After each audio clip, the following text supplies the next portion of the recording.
All right. So last week we started a series. Originally, it was not supposed to be a series. It was just supposed to be a one-time session. But judging by how the session went, we had to turn it into a series.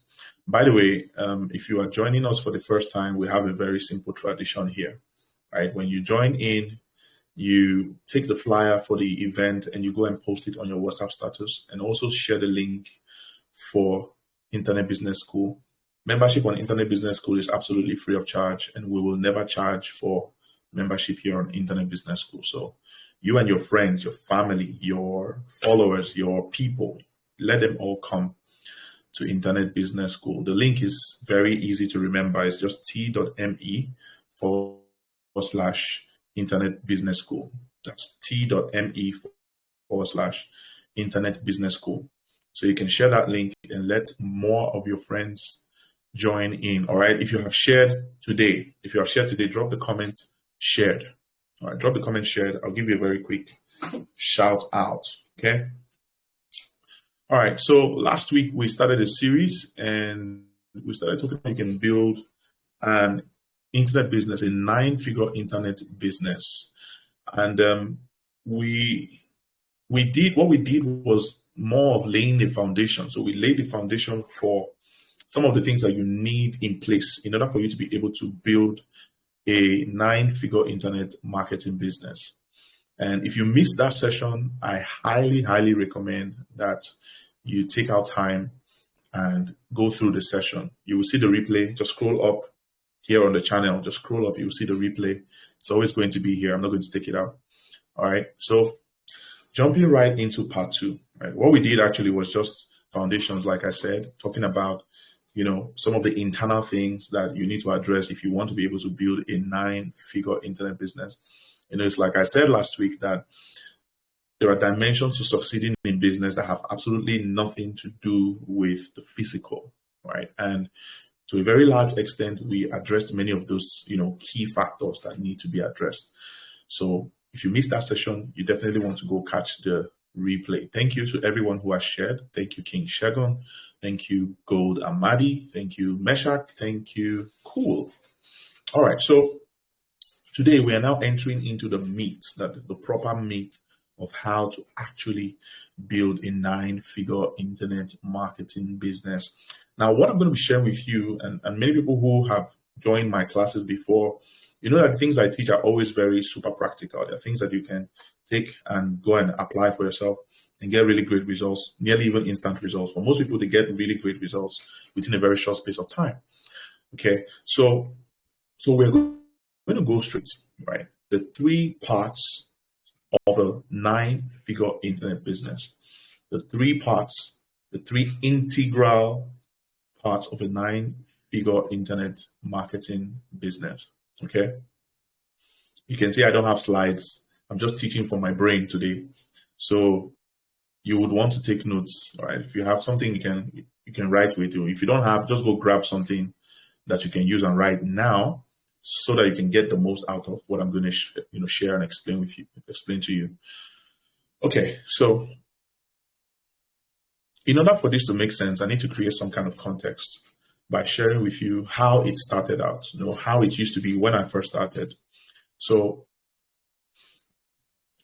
I used to think that the only thing I needed to make sales online was to have a good product.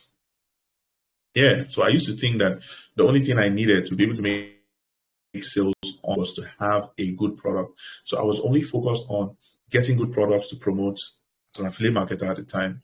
So I was only focused on getting good products to promote. I was only focused on just like the product. So all I used to think that the only thing was I just need to have product. As far as I have products, I'm going to be able to make money, right? Let me even ask you guys, how many of us here, you have products, you have access to the product, you're promoting the product, and nothing is happening. Sales is not coming the way you wanted it to come. Let me know in the chats. Let me know in the comments. I have my eyes in the comments. Let me know in the comments. Is it coming the way you wanted it to come? Let me know in the comments. For most people, the answer is going to be no. And what I realized is that the reason why many of us are not making the kind of money that we want is because we're focusing on the wrong things. And I will explain what I mean by that. I'll explain what I mean by that. So part of what I was doing when I first started was I used to do graphics designs for people, like commercially. Like I was selling my skills, graphics design as a skill. I used to also sell my skills as a video, like video animation, like video animation now. Yeah. So I used to sell my skills as a video animation guy. And I remember that I used to always look for people to pay me for my service.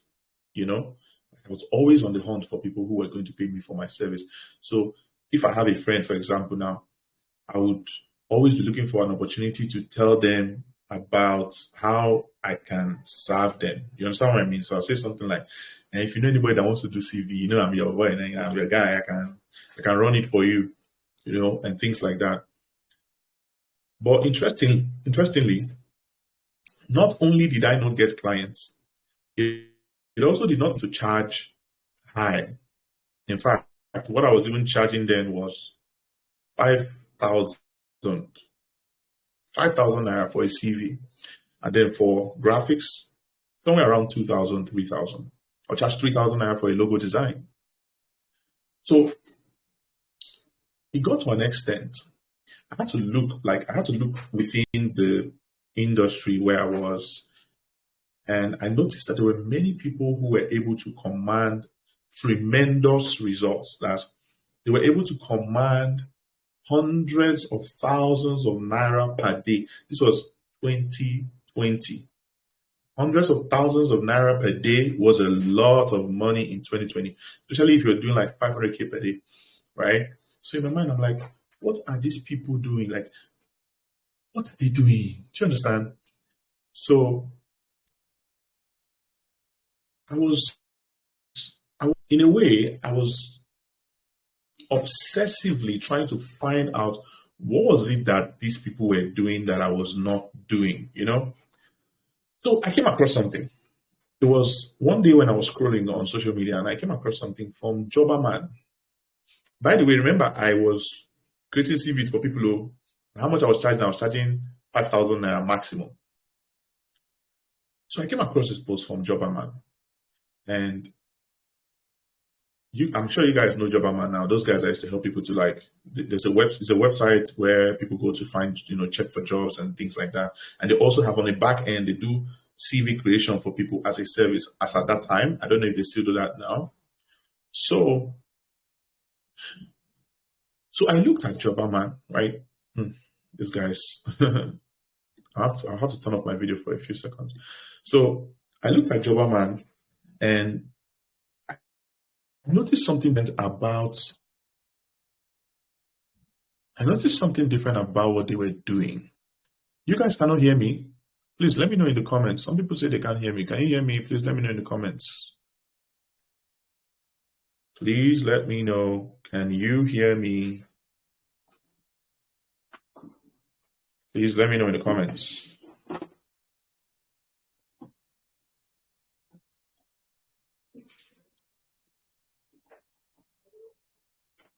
You can hear me, Aminat. Thank you very much. Who else can hear me? King Shegun, can hear me loud and clear. Gold can hear me. Precious can hear me. So what's going on? Why is it that these people cannot hear me? What's going on?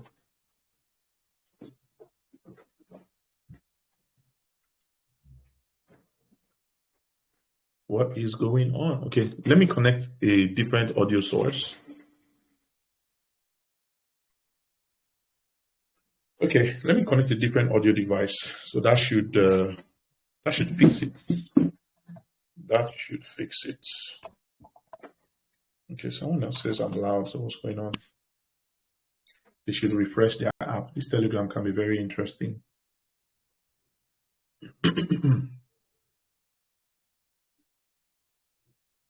Okay, I've switched to my audio device now. So how is it? Is it better? Can you guys hear me now?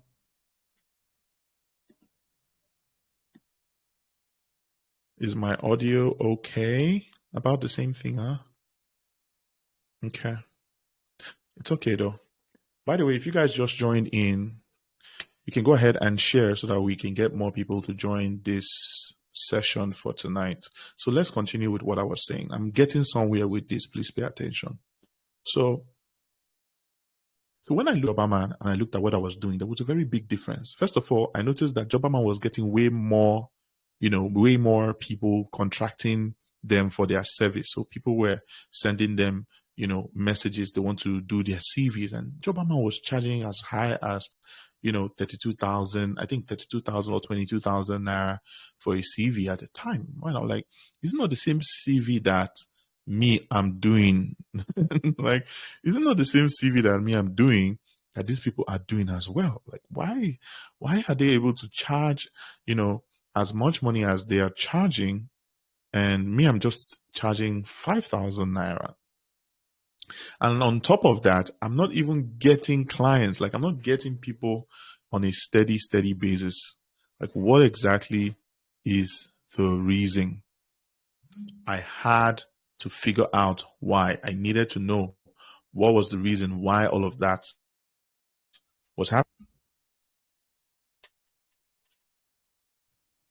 Now, the first thing that I discovered when I started asking myself this question, the first thing that I discovered was that I was selling a product, and that's where the problem lied. That was where the problem was. The problem was in the fact that I was selling a product. That's where the problem was. Somebody would say, how is that a problem? Like, are you not supposed to sell a product? Right? Somebody would say, how else are you going to make money? Are you not going to sell a product? Well, I'll tell you this.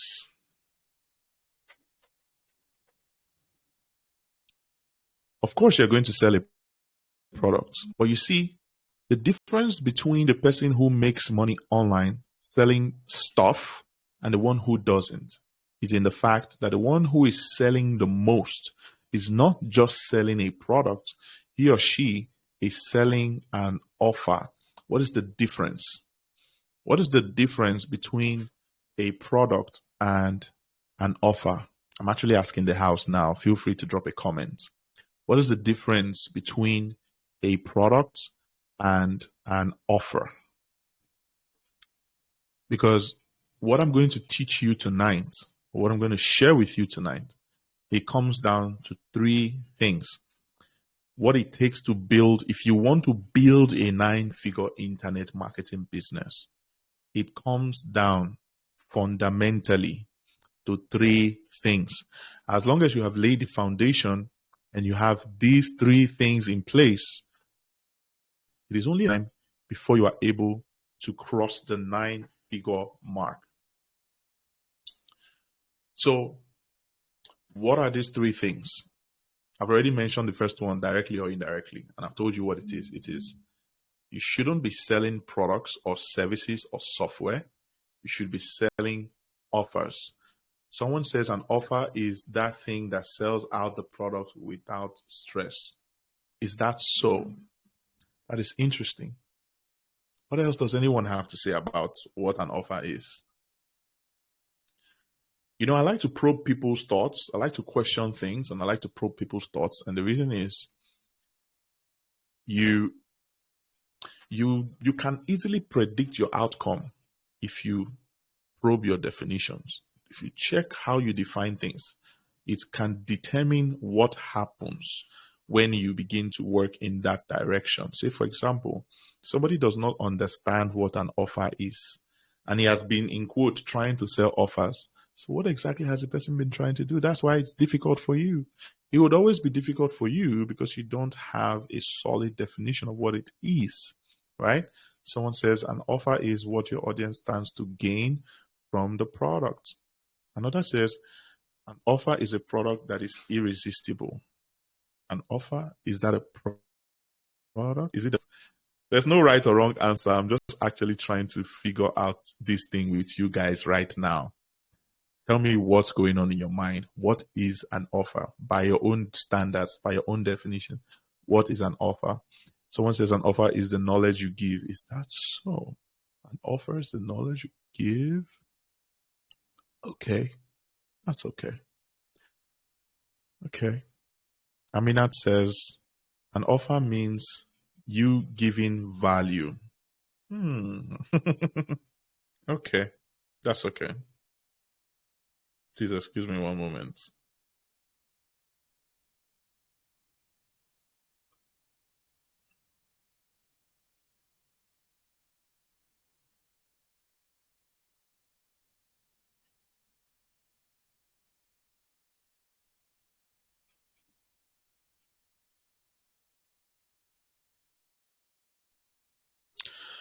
Okay. Someone says an offer is simply a solution to a problem or a need. Okay. An offer is more like a catalyst that enhances the effectiveness of a product. An offer, someone says a product sells features, an offer sells feelings and benefits based on the situation of the prospect. I like the way you put that, by the way. Again, there's no right and there's no wrong answer. We're just exploring different options and possibilities and thoughts, right? An offer is an irresistible deal to attract customers to buy. Okay, thank you for that, Mavis. An offer is like an agreement between two parties for what they will both gain. Some people will go to Google now and go and spy from Google. You now come and drop it here and be looking all smart and intelligent. That's okay. It's allowed. Some people would have flown to AI already. Some people would have flown to AI now to go and bring one mad AI definition. But again, the reason why I'm asking you specifically is so that we can test out what is your definition. What is your definition of what an offer is, right? And that way we can refine that definition for the purpose of, simplifying your sales process so that you can get better results. Okay. So in the simplest terms possible, and again, remember there is no right and wrong answer to this, right? This is how, for the sake of this session, I want us to picture what an offer is. An offer is a proposal. That's if you say, what is it? In the simplest term possible, it is a proposal. That is something that contains different elements, terms, things like that. That's what an offer is. It's a proposal. Inside an offer, you have valuable elements, right? You have different things that can be beneficial to the person who is receiving that proposal. So the person now receives the proposal and considers the proposal. They can either accept the proposal and take your offer, or they can reject your proposal and not take your offer. Simple enough, right? So in the simplest terms, an offer is a proposal. And we are going to dig deeper on this, right? We're going to dig deeper on this. Okay. Remember, I think we talked about this last week. We talked about what value is, right? We talked about what value is. Do you guys remember that? We talked about value. What is value? The definition of value. And the fact that value is anything that is most useful to a user within a particular context, right? Now, if you create a great offer, you must know what is value to the person you are creating the offer for. So let me explain. Remember I told you guys I used to do services, right? I was offering people CV as a service. So like people will come to me and then I will now do their CVs for them. I'll design their CVs for them. I'll now charge like small money, something like 5,000-ish, that kind of money. So at the time, what I was giving was a service, right? I was putting out a service. That's what I was selling. I was selling a service. So when I discovered this thing about sales, about internet sales, that I shouldn't be selling a service, because what's the difference between me and the other person who's doing the exact same thing? So people will commoditize you. Whenever you are selling a service, whenever you're selling a product, whenever you're selling just any other, product or service, people are going to commoditize you. And there is hardly any difference between you and somebody who is hawking on the street. The only thing that separates you from the other person who is doing the same thing as you is your price. And that's why shouldn't be zooming in quote, you shouldn't be zooming in on selling products. You shouldn't be zooming in on selling services. What you should be zooming in on is taking that your product, taking that your service, and building an offer into it, or building an offer out of it, however you want to see it. But the bigger idea here is that that product will make so much more money for you if it was inside an offer. I hope that makes sense. Okay. So now, what we're going to do next is a case study. So we're going to deconstruct, right? We're going to deconstruct some of my best performing offers that I've had since I started doing internet marketing. There's a course of mine that has gotten us close to 9,000 sales since we started marketing it. There's another course of mine that has gotten us close to 6,000 sales since I started marketing. And then there's another one that has gotten about 5,000-ish. I'm not really sure about WhatsApp audience growth. It should be about 5,000-ish sales, right? So I use the same ideology and the same system every time I need to create an offer. So what I'm going to do for you is that we're going to look at some of my best performing offers, and we're going to deconstruct them. And I'm now going to explain to you the ingredients. So the ingredients that makes up those offers, that makes them so good. How many of you would like the ability to create an offer that is so good that people will buy a product that they have already bought before, just so that they can get hands on your offer? How many of you would like to have that ability? Because I've done it multiple times. I've done it so many times, right? You create an offer that is so good that somebody will pay for a product they have bought before. They will buy a product again just because you are the one who created the offer. Creative Tech Bro say I've done it to him. So I'll show you guys how to do it. It's not rocket science. It's quite simple, right? How many of you would like to have the ability to create an offer that keeps people awake at night? They lose their sleep. In fact, they feel relieved. In fact, they cannot have peace until they have sent you money. It is after they have sent you money that they will have peace of mind. How many of you would like to have that ability?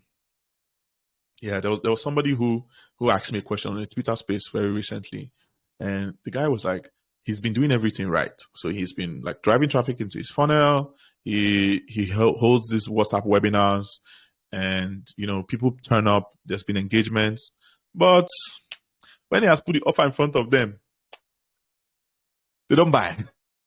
Even if they buy, they want to take their time. They want to buy when they are ready. Things like that. I told him, I said, there's something missing. I'm going to share that with you guys. I'm going to share that with you guys. Okay. So for those of us who are taking notes, so you are going to write a subheading at this point now. You can say the elements of a high converting offer. Write it out, the elements of a high converting offer. Now, before I break all of these things down for you, all of this is going to tie back. Remember what we're doing? The big idea is that we're talking about how you can build a 9-figure internet business, right? So I'm going to show you eventually how you can tie all of this back to building your 9-figure internet business. So make sure you stay with me. So now we want to talk about the elements, right? What are the ingredients? So think about offer creation as cooking a soup. And your soup, the sweetness of the soup is determined by how you combine these ingredients together. Now, a disclaimer, first of all, these ingredients that I'm going to be listing out for you, it is not compulsory that every single offer that you create must have all of them inside. However, the more of these ingredients you are able to infuse into your offer soup, the higher the conversions of that offer is going to be.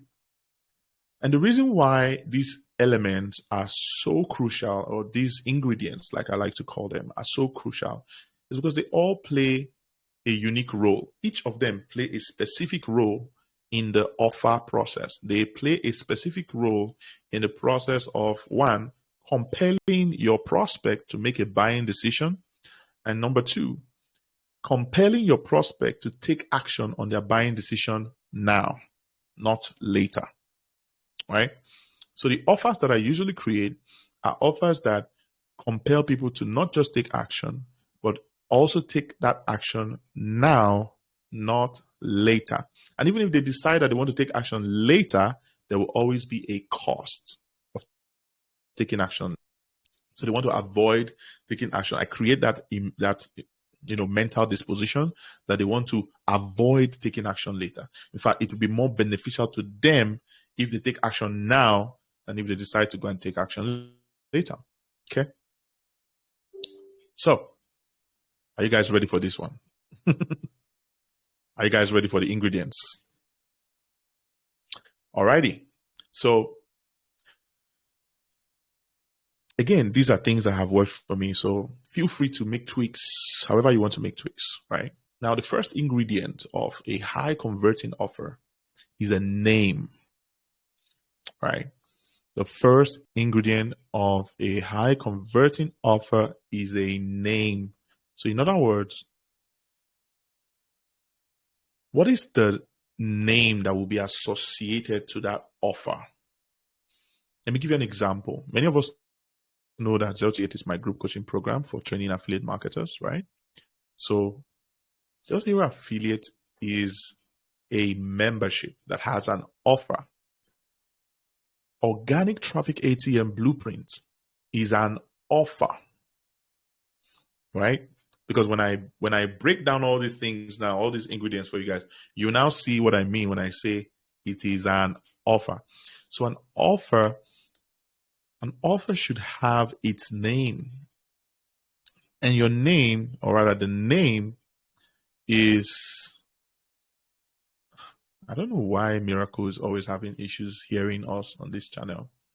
But anyways, it is what it is. So an offer should have a name. It should have a name that is simple. It should have a name that is relative. It should have a name that is memorable. Now, there's some your offer might have a name that is not, in quote, relative to what it delivers, right? In some cases, your offer can be completely different from what it delivers. But in my own experience, I have found that offers that have, in quote, relative names, that is something relative to what it delivers, always makes more sales than the ones that don't. For example, if I have an offer, like I'm launching one very soon, there's an offer I'm launching very soon. You guys are probably going to be the first to hear about it, okay, outside of my community on the OTATM. But there's an offer we're launching very soon. And it's an academy, right, where we're teaching people how to create simple video adverts with their phone, and launch those adverts to get traffic in a space of 21 days. Now, I could have said that we should name it. We could have just named it something abstract, like we could have called it, I'm just thinking of something abstract. Can you guys suggest something? Can you suggest something abstract? I'm thinking of something abstract. Tipping point. Tipping point. I could have called it the tipping point. It's completely unrelated to what it does and what it delivers, right? So the tipping point as a name is an abstract name. I could have tied all the benefits to that name, tipping point, and it will still sell, no doubt. But imagine, instead of calling it tipping point, I called it Video Traffic Academy. I want you guys to tell me, amongst the two names I just mentioned, which of the two is better? The two is better between Tipping Point and Video Traffic Academy. The Video Traffic Academy. Now, the reason why Video Traffic Academy is better is because it's relative to the promise that it delivers. So a great offer is one that has a name that is relative to the promise that it delivers. And while, thank you, somebody's already calling it VTA. You guys are in the spirit. So So a great offer is one that has a name that is relative to the promise that it delivers. It is simple. It is memorable, right? It is abbreviatable, if there was a word like that. Like someone is calling me VTA already, right? So those are some of the, you just call it rules to follow when it comes to naming your offer, right? Yes. Should be simple, memorable, sweet. Okay. So that's that. And it's the same rule that I follow every time I'm naming an offer. It's the same rule that I follow when I was naming WhatsApp audience growth secrets, Twitter accelerated growth secrets, organic traffic ATM blueprint, TikTok viral mastery, TikTok viral marketing masterclass. That was one of them. The 8-figure webinar masterclass. That was also one of them. So you see, it's always names that are related to the promise that it delivers, right? Yes. So this is not a one-size-fits-all approach to naming your offers, but it does really help. It definitely helps. Okay, let's move away from that. So that's the name, right? So your offer should have a great name. Now, outside of the name, the next ingredient that your offer should have is, what is it? You have to answer the question. It has to answer the question, what is it? Right? So I just mentioned something now. Video Traffic Academy. Somebody says, what is that? See, it has to answer that question in the clearest, simplest terms possible. See, let me tell you something. And I don't know if you already knew this about copywriting or sales and direct response marketing, but confused people don't buy. Confused people will never buy anything that you're trying to sell to them. So the simpler your messaging is, the easier it is for them to understand. And when they understand exactly what you're saying, it's easier for them to make a buying decision or not. Okay. So it has to answer that question. What is it? So somebody says, what is Video Traffic Academy?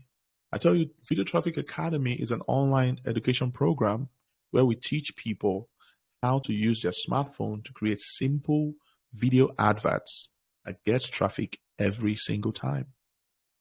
That's what it is. Does that make sense? So when somebody says, what is it? The answer should always be a value statement. Please write that down. When someone says, what is it? The answer should always be a value statement. And there's a rule that I always follow when it comes to things like this, right? I'm a very selective person now. Maybe when I started, I was not that selective. I was hustling. But now I'm a very selective person. Tell everybody the details of my offers. Yes. If I meet a person and the first thing and the only thing that the person is only concentrated on is like the person wants to know the price. How much is it? How much is it? How much is it? I'm not hawking tomatoes. I'm not hawking tomatoes. If the only thing you're concerned is about price, then yeah, it's not for you. No, I'm sorry, it's not for you. There are a lot of people who ask me pricing, how much do you charge for, in quote, mentorship. I don't do like mentorship. I don't do that. What I have is an inner circle. So then they are now asking me questions like, what is it about? Tell me about the inner circle. No, I don't want to tell you about my inner circle. Like if you have to ask me about my inner circle, I don't want to tell you about it. No. No. Right. So, but the point is, people, first off, confident don't buy. Therefore, you have to have a simple, solid value statement, right? So you tell the person, so this is Video Traffic Academy. What is Video Traffic Academy? What is Video Traffic Academy? You tell the person immediately what the value statement is. It is this. It helps you do that. Right? Simple. That's what it is. That's how you answer that question. Now, moving on. No time. You guys should practice these things. Oh. Don't waste this. Oh. You won't learn some of these things in a course. I'm just saying. Many of the things you will learn on Internet Business School, you will not learn in a course. In fact, some of the people that you will be learning from here on Internet Business School for free. Anyways, let's continue. So the next ingredient, right? the next ingredient? You have to answer the question of who is it for, right? You have to answer the question of who is it for. Why do you want to answer the question? Obviously, your offer cannot be for everybody. Even long life and prosperity is not for everybody. It's available to all, but it's not for everybody. So you have to be clear about who it is for and who it is not for. So who it is for and who it is, let's not use the word against. So let's leave it at not for. So who is it for? Is it for stay-at-home moms? Is it for job seekers? Now, when I say who is it for, I'm talking about what is the target audience, right? What is the target audience of this product, of this offer? What is the target audience? Now, why you want to be clear about what the target audience is so that if someone who represents that segment or that market is watching or looking at your offer, the person can immediately feel like, okay, I'm in the right place, right? The person can immediately feel, yes, I'm in the right place. So who is it for? Get clear about that. So this is the part where you would normally say, this is for 1, 2, or you can say, this is for you if you are 1, 2, 3, 4, right? There are different styles and strategies for answering the question of who it is for. But the layman style is, who is this for? Stay-at-home moms, affiliate marketers, network marketers, ABC, XYZ. That's the easiest way to do it. It works. That one works. But you see me, because I like to go above and beyond, I can apply some deep psychological elements in that aspect. So it gets into the mind of the person that I'm trying to reach with the offer. So instead of just saying, this is for affiliate marketers, or this is for so and so person, no. I already know certain things about the person who I created the offer for. I already know certain things, and maybe on one of these occasions, I'll teach in depth the 6 psychographical elements of your perfect customer, and then, and then we'll do a practical where I show you in real life how to get those information about your perfect customer and how to apply those information as well. Let's see. We'll see how it goes. So because of the fact that I know some things about the person that I'm trying to reach with my offer, so I'm able to say certain things like, for example, instead of me to just say, this is for network marketers, for this, for that, for this. No, I'll say, this is for you if you are, and then I start to list out bullet points. Bullet point number 1, if you are struggling with ABC, if you are tired of ABC, if you are frustrated by the fact that you keep getting ABC, if you want to be able to wake up in the morning and do ABC. So now, this is now a more psychological approach towards describing who your offer is for. It is no more target audience style. So anyways, you guys should experiment with these things. You'll see some really amazing stuff, right? You will see some really amazing stuff. So who is it for, right? Who is it for? Another ingredient, or you can say the next ingredient. The next ingredient is social proof. Okay. The next ingredient is social proof. Now, when I say social proof, you know what I'm talking about. What people say about you is infinitely more powerful than anything that you can say about yourself. I'll say that again. What people say about you is infinitely more powerful than anything that you can say about yourself. So you should accumulate social proof. You should not, as a matter of fact, you should never waste the opportunity to retrieve a piece of social proof from the people who are getting value from whatever you're using to serve your market. I see this happen I see it happen a lot. Like many of us, I don't know if it's modesty. I don't know if it's modesty, or maybe somebody can tell me what it is, but make it make sense that you have the opportunity to collect, feedback. And by the way, that's social proof. Feedback is social proof. Testimonials is social proof. And when you get the opportunity to get these things from people, like some of us, I don't know, I try to make sense of it. Why is it that you will get the opportunity to get these things from people and you will not get it? And even when you get the opportunity to get it, is it not your moral and ethical responsibility as a service provider, as a solution provider, to know whether the solution that you're putting in people's hand is actually working? You understand what I'm saying? Like this is something I was discussing with somebody recently. I could not make sense of the fact that some people complain that they don't have testimonials. How can you complain that you don't have testimonials when you know yourself? You have never really gone to your customers, the people who have bought from you, to know whether what you sold to them worked. The reason why you sold something to them in the first place was because you were trying to create a solution. You're trying to offer someone a solution. So don't you think that it is your moral and ethical responsibility to go back and find out whether that thing that you sold to them actually worked? Most of us don't do this. Most of us do not do this. And I'll tell you several reasons why we don't. One of the major reasons why we don't do this is because we're just doing it because of the sale. Like the only thing that we care about is the sale. Yeah. The only thing that we care about is the sale. Many of us. The reason why you can't get testimonials, as people cannot send you.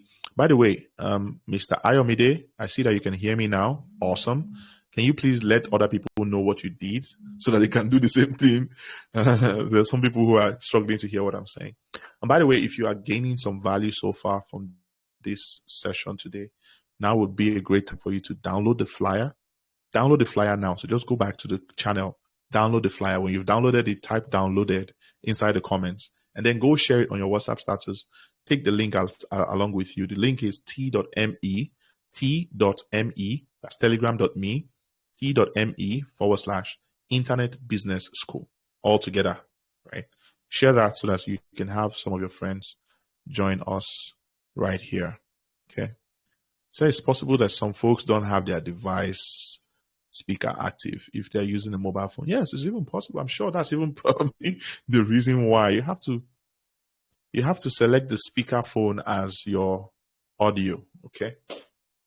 So as I was saying, I think I might have lost my train of thought. Someone needs to remind me about the last thing that I said in the comments.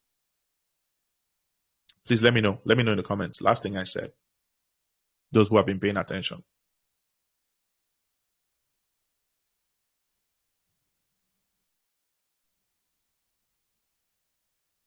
Social proof. Thank you very much.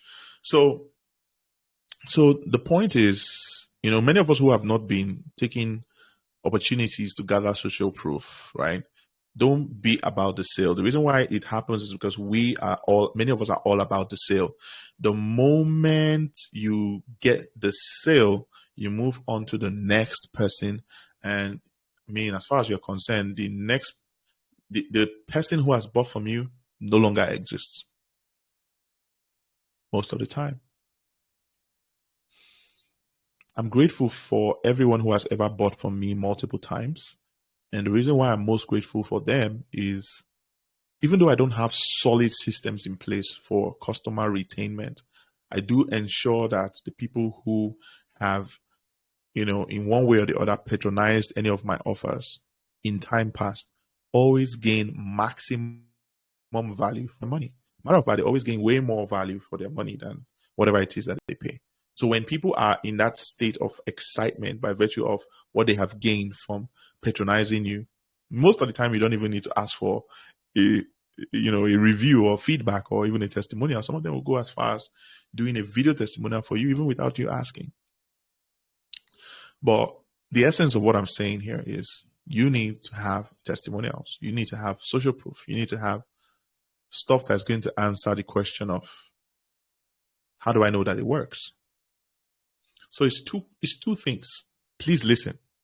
There are two aspects of this particular question. There's part A and part B.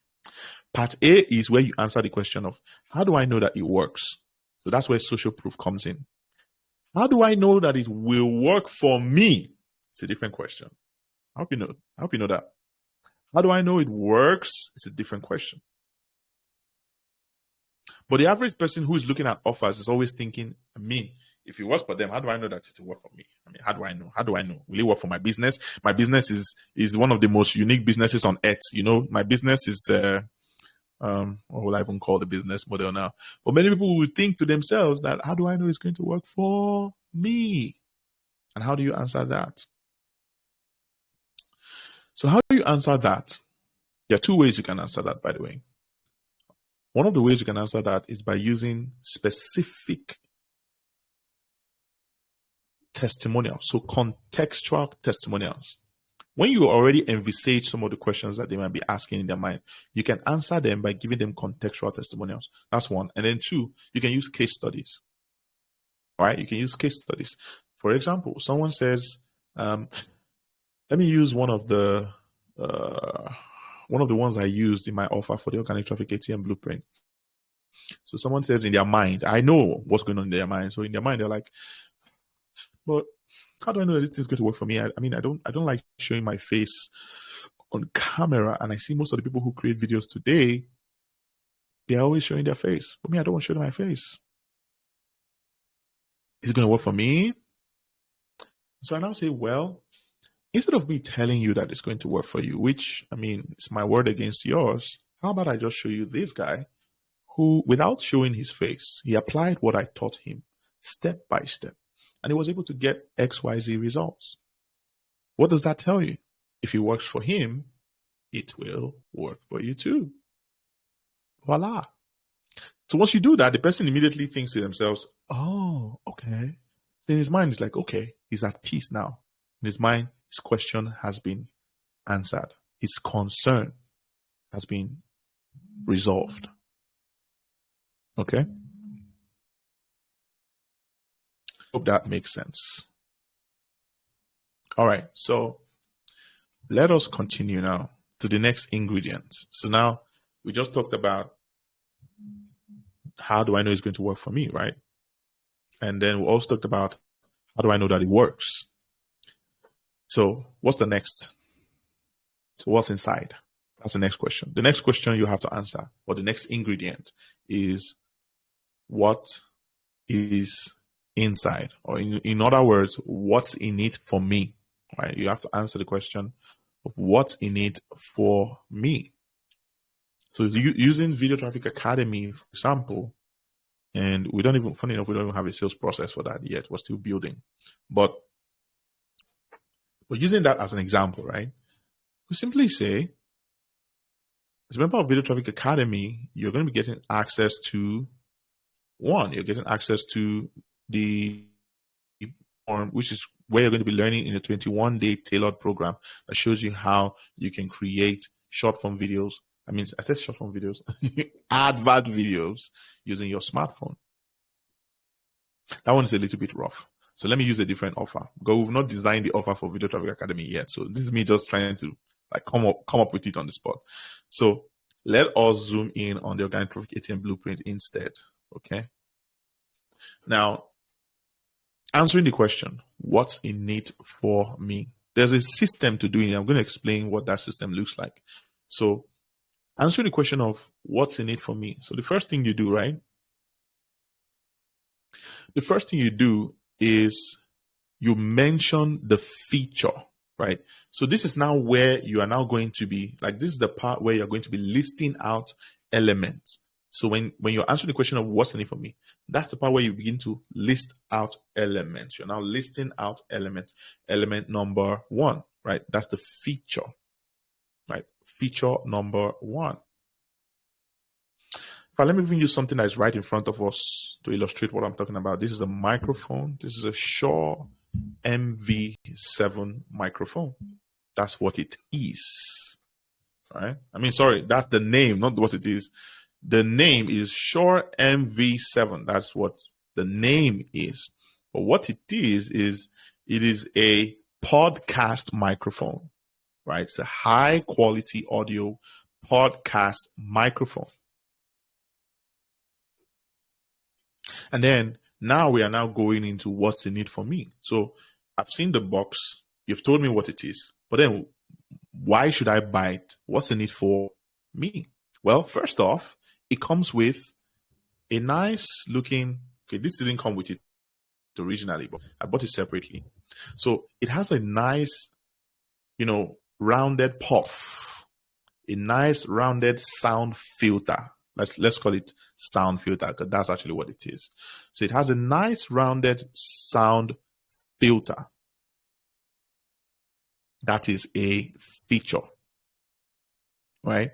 It has, what else? It has a little LED display on the side. I don't know if you guys can see that. So there's light on the side. So it has a little LED display on the side, right? That's also what? It's also a feature. What else again? Oh, it has a micro USB connector, which allows you to connect the microphone directly to your phone, right? So if you have a micro USB to Type-C, you can connect it directly to. So see me now, I'm telling you the benefits. No, I shouldn't be telling you the benefits yet. We're talking about feature. So it has a micro USB connector as well. So we've listed what now? We've listed 3 features, right? We've listed 3 features. Now, the second part of this ingredient has multiple layers. So the second part of this particular ingredient is the functional benefit. Many of us have never heard this before. Many of the things I'm going to be sharing here now, you've never heard it. You know about benefits, but you don't know the kinds of benefits. There are 3 kinds of benefits that elements in your offer should carry. There are 3. So the first one is functional benefits, which is the benefit of a thing by virtue of what it does. Does that make sense? The benefit of a thing by virtue of what it does is the functional benefit. So if we relate it back to this nice looking black puff here, the sound filter, it has a nice rounded sound filter that helps you to filter out the P's and the B's in your speech or in your audio, right? You guys are listening to me and do you hear any P's and B's? No, right? So you don't hear my P's and my B's, and that's because this sound filter, call it a pop filter. Now I remember, they call it the pop filter. So it is quite, like, see, it's really, really like padded. I think that's the word to use. You see, if I'm talking to this now, if I'm talking to it, you'll be hearing my B's and my P's. But if I should take it out, if I should take it and put it on, it filters out the P's and the B's. So that's functional benefit, right? That is the functional benefit. What is the functional benefit of the micro USB connector? So the micro USB connector allows you to connect your microphone to your phone so that you can record videos.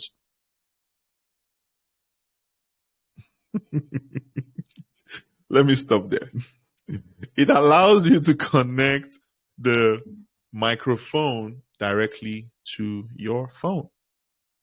That is a functional benefit. Right? That allows you to connect the microphone to your phone directly. That is the functional benefit. What else again? The LED light, right? What is the functional benefit of the LED light on the microphone? When you're looking at the LED light on the microphone allows you to adjust your volume up and right to monitor. Thank you. To monitor the device. You can monitor your volume. You can also monitor your headset volume. So if you have a monitor, if you're using a monitor headset, I usually use that sometimes. It's here. So if you're using a monitor, you can monitor your audio through that. You can see that going on the, what's it called? On the LED display, the LED display. So it helps you to monitor your audio on your device. That is the functional benefit. Now, having the feature and the functional benefit, and this is where many people miss it, right? Many people miss it. We are right now, we are zooming in on what makes an offer sweet. And I hope some people are paying attention to all these things. So So many people, I notice, only stop at the area of functional benefits. So once they mention what the functional benefit is, that's all. That's all. This is a pop filter. The thing will help you to filter the sound, so you no longer be hearing P's and B's again when you're talking. That's all. But a great salesperson knows that beyond the functional benefit, there is also what we call the dimensionalized benefit. Dimensionalized, as the word is pronounced, is dimensionalized, ALIZED, dimensionalized. What does that mean? It's contextualized. That's what it means. Dimensionalized benefit is how you communicate what that benefit means to the person who is reading it. So in other words, how do you relate that benefit into the existing reality of the person who is currently seeing that offer? So how do we do that now for this pop filter? So we just told you now the functional benefit. It helps you to take out the P's and the B's in your audio, right? Mm-hmm. Which means that your audio will now be coming out cleaner every time you're recording sound. That is the dimensionalized benefit, right? Which means that your audio will now be coming out cleaner and crisper every time you're recording sound. Does that make sense to anybody? Please type "make sense" in the chats. I hope you now see or you now understand the difference, right, between the two. There's a pen I usually use to do this illustration. I don't have it here. But I've used my S Pen to, okay, I'll use the one for my phone. Yes, I'll use my phone. So I'll give you another example, okay? So now this, you guys can see it, right? So this is an S Pen. This is an S Pen. And an S Pen, this is the S Pen for my phone. Now, the functional benefit is that it can be used to take notes on the screen. That's one of the functional benefits, right? It can be used to take notes on the screen. Now, if I were to take that and turn it into a dimensionalized benefit, or rather if I were to add, because you don't just turn it into something else, you add these elements. So you list the feature, then you follow it by the functional benefit, and then followed by the dimensionalized benefit. So in this case now, what would be the dimensionalized benefit of the fact that this thing,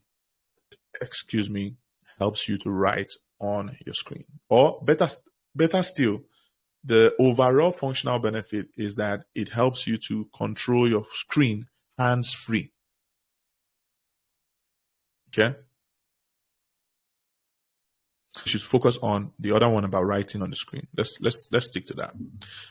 So yes, it does help you to write on the screen, but what does that mean, right? This is how you get dimensionalized benefits. It's by asking the meaning of the functional benefit. So what does that mean for the person who's reading that sales message? What does it mean for the person who's watching the video? What does it mean for the person who's listening to you presenting your offer? What does that mean? So what that means is that you can, without having to use your keypad, right? Without having to touch your screen with your hands, you can use your pen to, I'm trying to turn this into a dimensionalized benefit, and it's not fitting the way this guy was fitting. Who can turn that into a dimensionalized benefit? Let's see who understands it. I'll do a giveaway here now. If anybody can turn this functional benefit into a dimensionalized benefit. So the functional benefit is, it is used to write notes on your screen. It is used notes and write notes on your screen, as well as some other smart functional features of the pen. Who can turn that into a dimensionalized benefit now? We're going to give something mouth-watering. I'll not tell you what it is. So do a fantastic surprise giveaway for somebody who is going to get it correctly. Who is it going to be? I'm waiting for you guys to type it out in the chats. So I've told you the functional benefits. Now, what is the dimensionalized benefit? So without having to open your phone, you can make sketches on the sites, like as an engineer of a building structure. I love Alphaus. One code Pepsi for you. On top of what I'm going to give to you, one code Pepsi for you. I like the way you put that, right? So you see now you can use other words without saying, you don't need to always, and what that means, right? You can start by saying something like, without having to open your phone, you can make sketches on a site as an engineer of building structure or building layouts. That is one dimensionalized benefit. That's now, say for example, you were trying to target engineers with your adverts. This is what you would say. If this was created for engineers, that is exactly what you would say. So you create a dimension. So what you're doing is you're creating a mental, you're meeting the prospect in the picture that they already have of their reality. Like their current reality is something, right? They have a reality, a mental picture of their current reality.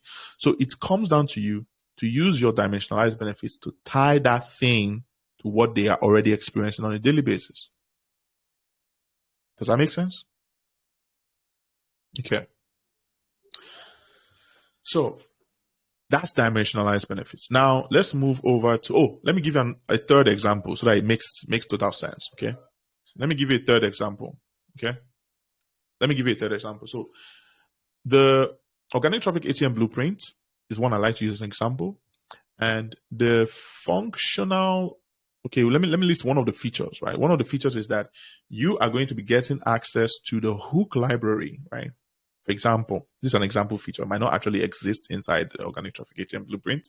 Just putting that out there. So you get access to a viral script library or a viral hooks library, right? We call it the viral hooks library. What is the functional benefit? The functional benefit is that, excuse me, it gives you access to a library of over 1,000 viral video hooks that you can use every time you want to start your video.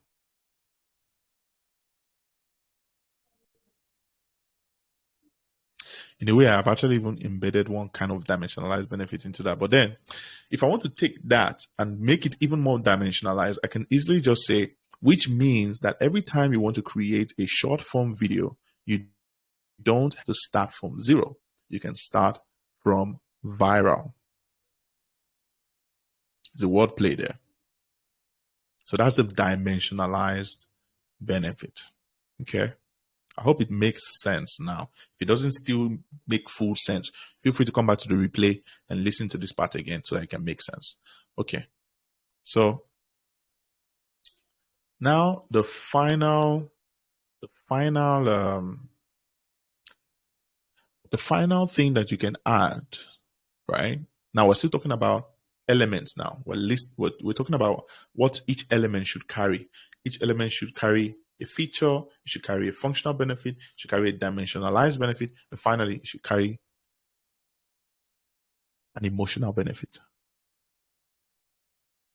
It should carry an emotional benefit. And what is an emotional benefit?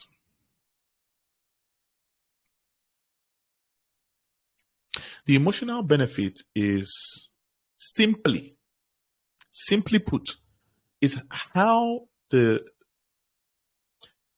having that dimensionalized benefit would make them feel.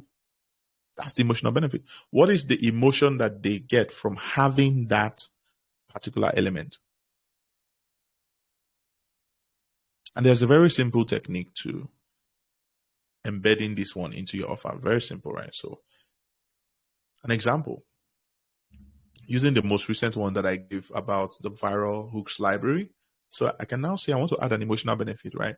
So an emotional benefit here will now be, which means that you can wake up in the morning feeling confident that you know exactly how to create videos that have a 60% chance of going viral.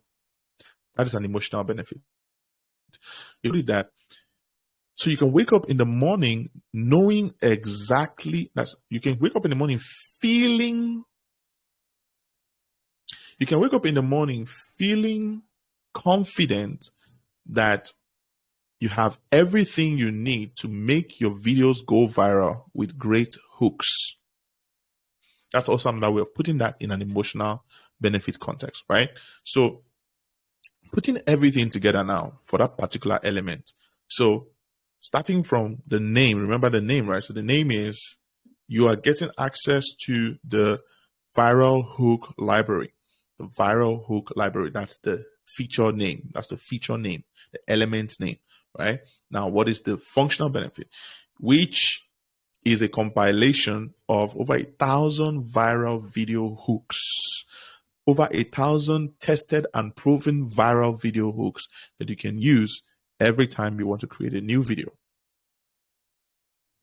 Now, the dimensionalized benefit, which means that you no longer have to do trial and error every time you want to create a new video. You don't have to start from zero. You can start from viral. Which also means that you will be able to wake up in the morning feeling confident that your videos will go viral because you have access to some of the greatest hooks on the planet. That is a little bit rough when you put it all together, but when you see how we did all of that, everything there is a combination of a feature plus a functional benefit, the dimensionalized benefit, and the emotional benefit. It's interesting, isn't it? Is anybody gaining some value so far?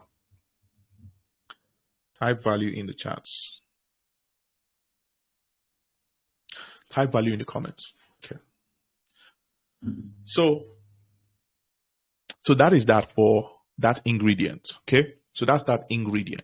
Now I've given you what that ingredient is. Now you're going to know how you're going. So in order for you to now put it all together, right? In order for you to make it look sweet and presentable. By the way, you'd use when you're doing this, you guys, you've seen many offers before now, so you should already know how to do this. But for those of us who may not know how to do this, you should use a listicle format. You know what a listicle is? So you use a listicle format to list these elements. So here's what you get, or here's what you're getting, or here's what's inside, right? Then you start listing them. So element number one, the feature, the functional benefit, dimensionalized benefit, emotional benefit. And then you go to the next one, feature, emotional. So you talk about the feature, the functional benefit, dimensionalized. So they should just follow each other sequentially. So if you have, maybe you want to have a maximum of 5, right? Maybe you want to have a maximum of 5. But it shouldn't be too much of a crowd. I noticed that many people have like this huge crowd of benefits in the name of they want to have a solid offer. No. If you have an offer that is too crowded, people will not get results. Many people, when they are cooking offers, they go and cook concussion. They will go and cook purge. It's purge that used to go. They'll go and cook purge. They'll put too much sugar. And at the end of the day, people will buy your offer and they cannot use it to do anything. They can't get results. There are some people who they used to go and merge multiple offers into one. You people, you know what I'm talking about. You go and merge multiple offers, like 4 in 1. Then when people now finish drinking your offer and the thing start purging them, they will now be wondering, which one am I now going to start with? They now have information overload. They now have analysis paralysis, all because of your offer. Your offer don't purge them. They don't know how they're going to get results with your offer. There are many people who do that a lot. You give too much value for too little a price. That's not the rule. That's not the game to play. That's not the rule to follow. What is going to happen is that you're going to have a lot of people who have information overload. Information overload is a real thing, you know. Excuse me. So you're going to be producing a lot of people who have information overload. And when people have information overload, they cannot get results. They now have action paralysis. They will not be able to take action with what they have learned because they don't know what to take action on first. There's just too much stuff to work with. Too much. Just too much. It's much easier, by the way, just so you know, it is much easier to have, it's much easier to have one solution, right?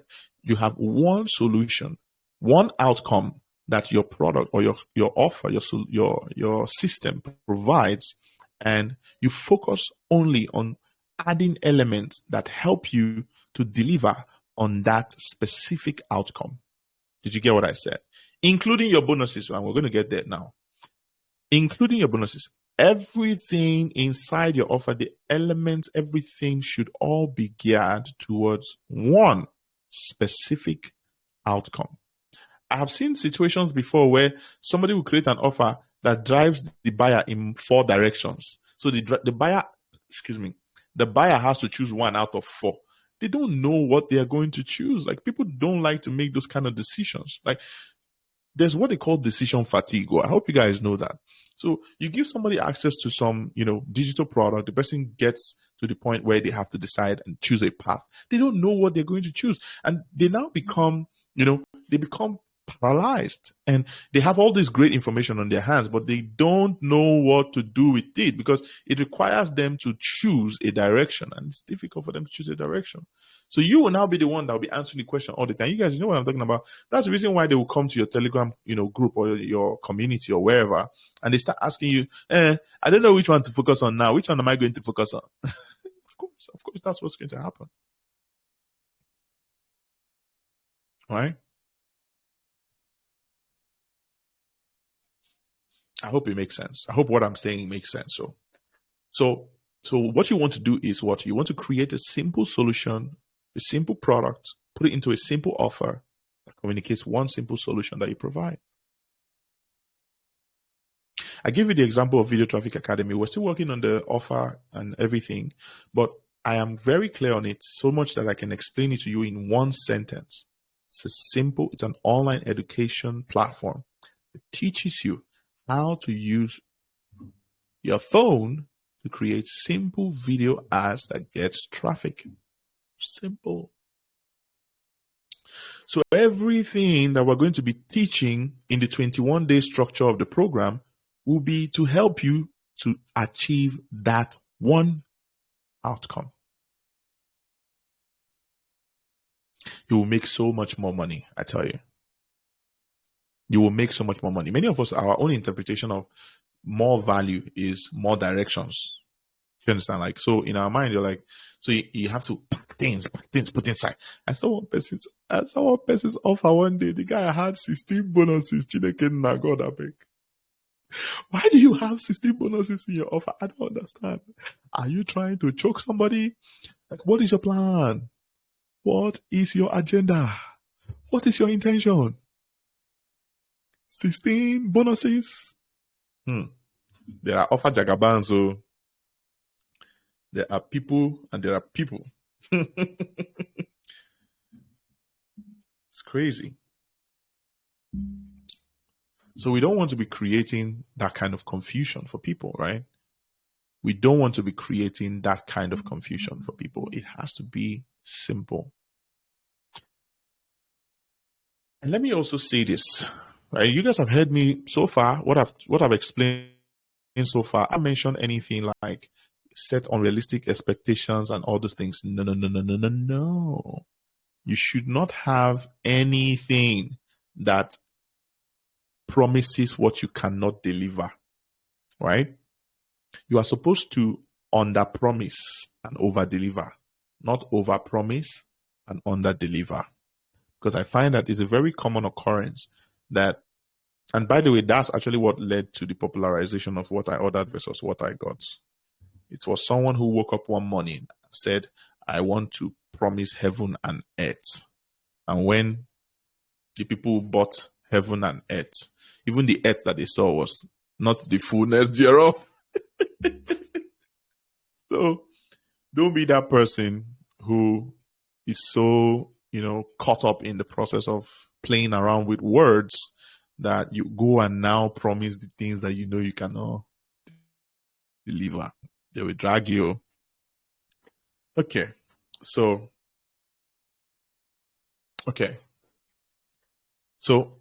putting it all together now, right? So remember, I've given you the framework for how you list out your elements in your offer. You find out that sometimes people go as far or beyond just listing out feature, functional benefit, dimensionalized, emotional benefit. They go beyond that. Sometimes they would still put the fictitious value of that element, right? They place a fictitious value on that element to increase the perceived value in the mind of the prospect or in the mind of the reader, right? And since I'm talking about creating offers, I might as well just go ahead and tell you the rules that I follow in this aspect of adding the value, right? The value of that element, the perceived value, the fictitious value in this case now, right? Let me not use the word fictitious because that word is kind of like a negative word. So maybe we'll use allocated value. So the allocated value of that element. So the rule that I follow is simple, right? I always use something that eventually will add up to a minimum of 100x what I am eventually going to charge as my price.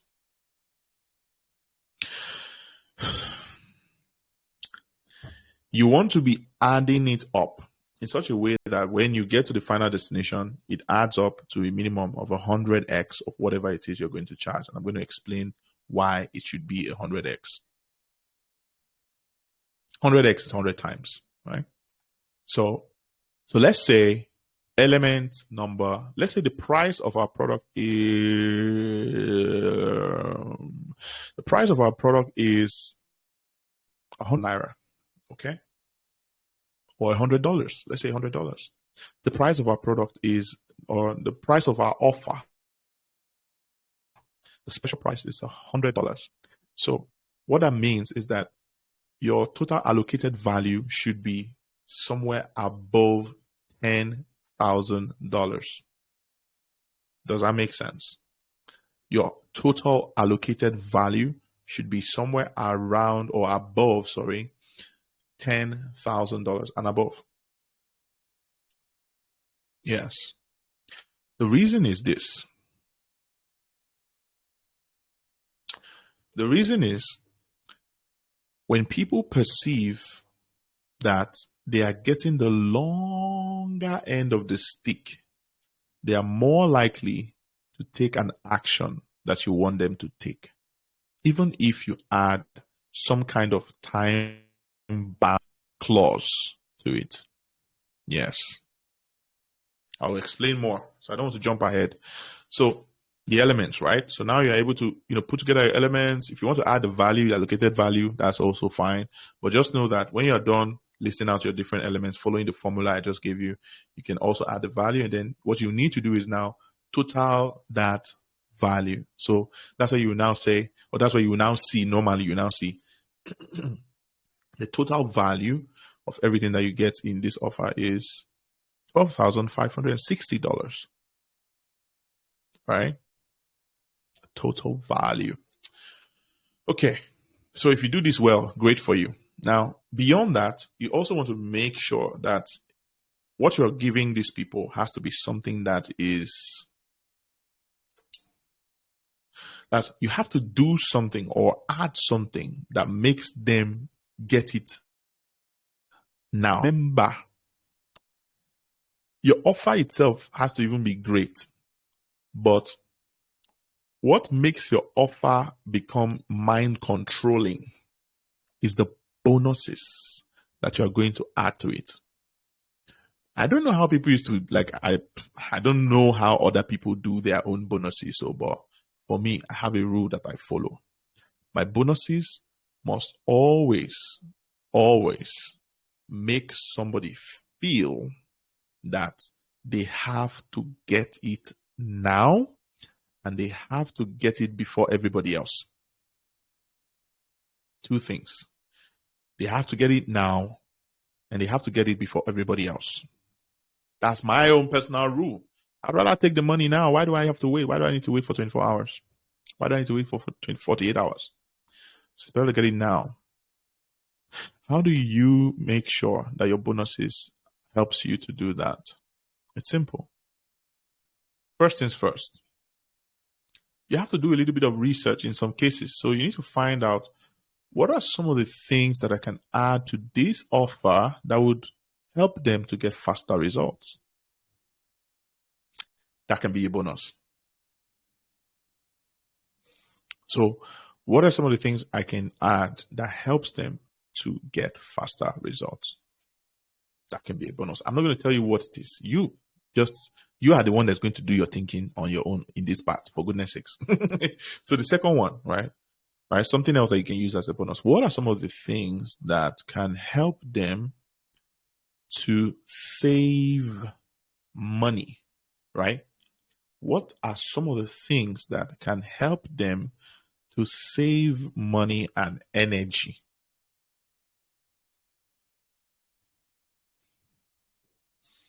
Another thing, what are some of the things, what can I add to create a feeling of exclusivity? What can I add to create a feeling of exclusivity? This one's not very common, by the way, but it's also very powerful. If you learn how to use it, it's very powerful. So, what can I create that can help them, that can create a feeling of exclusivity? Let me give you an example. So, imagine I give you an offer, right? And my offer is my company will help you to set up an internet business in just 30 days, or we'll give you your money back. And if you decide that you want to do this with us, what we're going to also do for you is that we're going to set up a company for you. We have a partnership with a friend of mine in the US who runs Dula HQ. And by virtue of our partnership, we have been given the leverage to offer you the opportunity to set up your business in the US absolutely free of charge. And for the first 1 year, you will not have to pay any tax. So you will not just have your business in the US, but you also have a Stripe account set up for you, which means that you'll be able to receive payment from anywhere in the world using your internet business that we are going to set up for you. But the only way you can get that is if you take the offer today. So do you see that exclusivity clause in that bonus right there? You can't get that anywhere else on the planet because it's a special partnership between me and those guys in the US. So it gives me a leverage point to introduce an exclusivity-based bonus in my offer. Y'all should be paying for this. Like, y'all should be paying like a lot of money for this. Okay, so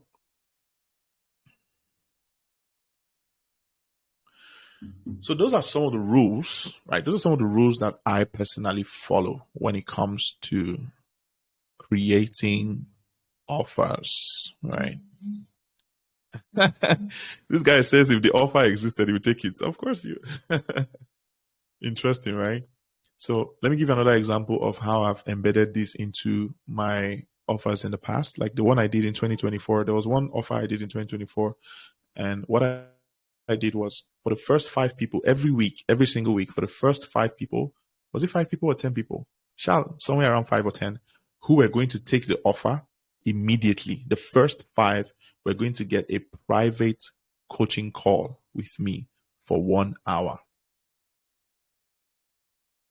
And I told them how much I charge for that. It's $597 per hour. I was going to give them absolutely free of charge when they took access to the offer that I was trying to promote. Exclusivity. Everybody wants that. I want it. I'm sending my money now. I'm sending my money. So creates an air of exclusivity. Now, mind you, not everybody can afford to add exclusivity bonuses in their offers. But I tell you, right, if you can creatively come up with it, see, you need your creativity juice must be flowing. It's not every that way. I'll not teach you everything, for goodness sake. So you have to be able to come up with some of these things. But I can give you the direction. I can point you in the right direction. And then based on that, you can come up with what is going to be my own exclusivity bonus, right? Yeah. What is going to be my own exclusivity bonus? What makes it super exclusive is the fact that only you can offer it. That is one of the things that makes it exclusive, right? It's exclusive. They can't get it elsewhere. It's super valuable and only you can offer it. Try it. You'll be amazed. You print money. When the money comes, you come and pay tight. So So those are some of the rules that I follow, right? My bonuses are always so good that they become the barrier. I mean, sorry, my bonuses are so good that the main offer becomes the barrier. Does it make sense? Does what I just said make sense? Like, my bonuses are so good that my main offer becomes the barrier. Let me give you an example of what I'm talking about. My bonuses are like giving you a Samsung S24 Ultra just because you want to buy a webcam. So I tell you that when you buy this webcam, I'm giving you a free S24 Ultra. Sure, you will not. You will go and borrow money to buy the webcam. So you see what I'm talking about, right? So your bonuses need to be so good that the main offer becomes the barrier. Like, the main offer now becomes what is standing between them and your bonuses. So they need to remove that barrier very quickly. They will just give me your account. I need these bonuses. Give me your account. Try it though. It's crazy. No one can give my 1 hour consultation call me. Exactly. You cannot even get it outside. Yeah. Unless you want to pay me $597. Makes sense now, right? So these are some of the things that people that know what they are doing, this is what some of the things that they do that makes it look like, oh my God, everybody's rushing towards them. Everybody's always buying what they're selling.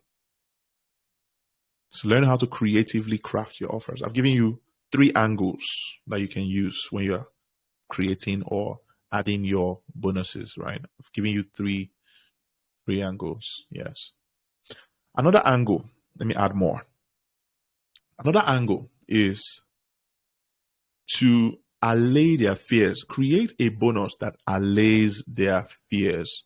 So some of the fears that they might have will be, I don't want to do this alone. So I say, so when you get this offer today, right, I'm also going to be giving you access to a community. This is the community. This is what we do in the community. This is what it is. Remember, functional benefit, dimensionalized benefit, emotional benefit. You have to follow the rules every single time. All right. So when you do this part well, following the same formula that you use for the main offer, now you're doing the same thing for the bonuses. So when you use this right, you are able to put all these things together, and then you can now total everything. So you say the total value of everything you're getting plus your bonuses is XYZ amount. Now, XYZ amount is going to be 100x of what you're going to charge them, right? It's absolutely crucial. So you have, what you have done by doing this, and if you do it correctly, is you have upped the perceived value of what they're getting. And again, let me mention, remember what I said at the beginning, that this is not a list of ingredients that you must use in every offer. No. For example, a friend of mine and I have an agency where we help HNIs to get more visibility on social media through personal branding. And that service, we are charging 5 to 10 million naira for 3 months of that service. So for a 1 year's retainer, we're getting between 20 to 40 million per client. Now, in order for us to serve these people, we don't need to be sending them to a landing page. We're talking about HNIs. Where are you going to go and send them to? They just want to get in a meeting with you where you're going to explain what exactly you guys are going to be doing. They want to know how much of their time is going to be committed, because their time is very valuable. So you talk to them, you explain it to them, and as long as they are on board with it, done, finished. You don't need to be talking about, this is the value, this is the, the allocated value. No, you don't need to do any of that stuff. The only 2 things they need to know is what exactly is in it for them and how much is it going to cost them. Those are the 2 things. What's the value of the thing and how much is it going to cost them to get the value of the thing? That's it. Some of them might decide, some of them that are Igbo men, especially Igbo men, I'm not saying anything, but some of them might say, show me some of the people that you have done it for and stuff like that. But outside of that, you really don't need to do much. So it's not every single case scenario in every single context that you're going to be using all of these ingredients. But it's good for you to know the ingredients, because tomorrow night you say you want to create a video sales letter. You need these ingredients. Tomorrow you say you want to create a webinar. you actually need some of these ingredients, right? Okay, so that is that, the bonuses, right? So you now know how you can infuse that into your offers. Now, the last but not the least, okay, there's other things, of course. Okay, this is not the last, actually. There's two more things I'm going to list out for you. So the next one is the close. So you can call it the close, or you can call it the call to action, right? This is the part where you are now saying, so like, what do I now? Here's what I want you to do now, right? That's where you now say, this is what I want you to do now. Now that you know all of these things, here's what I want you to do now, right? Here's how you can get it. The call to action. Here's how you can get it. You have to answer that question now, because now you have already piqued their interest. They have already made a buying decision if it's good, right? So you have to answer the question. So here's how you can get it. So in order for you to get this offer right now, simply log on to www.getthisoffer.com and click on the button that says buy now. When you click on the button, it's going to give you different payment options. You choose a payment option. When you complete the payment, you immediately get access to the course. Done. So you have answered the question of, here's how to get it, or here's what I want you to do now. Right? That is a call to action. So in many cases, the call to action is different from the close, right? The close is more like, it's where you give them, it's like your final words. Not really, like, not the final words, but like a resolution. It's like a resolution. Yes, that's what it is. So it's like a resolution. So you're resolving towards the call to action. For example, so if you're ready to turn around your business right now and be able to see more results in the next 24 hours, then, so you see, now I'm closing, right? Now I'm closing. Then here's what you need to do now. And then I give them the link. Go to www.getthisoffer.com and then click the button, yada, yada, yada. All of that combined, that is a close. I hope that makes sense. Okay. Now, another ingredient, which for many people, this will probably be the final, is FAQs. So FAQs or objections. In some cases, people call it objections, people call it FAQs. Doesn't really matter which you call it, but what are the most frequently asked questions? What are the things that can prevent the person who is currently looking at that your offer from taking it right now? You want to make sure that you answer all those questions, because those questions are inside the person's head. You have to answer them. So what are some of the frequently asked questions? You have to list them out and you have to answer them, right? There are different ways to communicate FAQs. You can say, here are some of the frequently asked questions. Am I going to be able to do this with this thing? And then you answer the question. And then you do the same thing for all the other FAQs that you have, right? Another way to answer FAQs is by taking the objection handling approach towards it. So it's like you're saying, you're probably wondering right now if this, or maybe you're wondering if that, maybe you're wondering if this. And then you answer each one after the other. You're done. So when you finish with that, you now reclose. That's where you reclose. I did not think I was going to go as in-depth as this into offers, so I hope this will not be a waste. Okay, so after you have reclosed, you're good to go. You've created a very solid offer now. I would love to see what everyone on Internet Business School is going to make out of this. If you are going to apply this thing, type in the comments, I will apply it. In fact, don't just tell me that you apply it though. Type, I will apply it and I will share my results with you. That's the only thing that I want. Your result is my business card though. Since you guys are not paying me money here on Internet Business School, so it's your results that's my business card. So you type it now. You're making a commitment. I will apply it and I will share my results with you. That's all I want. Okay. So now that we have wrapped that up, I hope that we don't end up taking this into part 3, because it's beginning to look like it to me, Sha. But anyways, that is the first part of what makes a 9-figure internet marketing business. Remember, I shared something with you guys in the beginning. I shared about how I used to do CVs for people. I was charging for 5,000 naira for them. When I learned about offers, that same CV I was doing for people, let me now share with you what changed.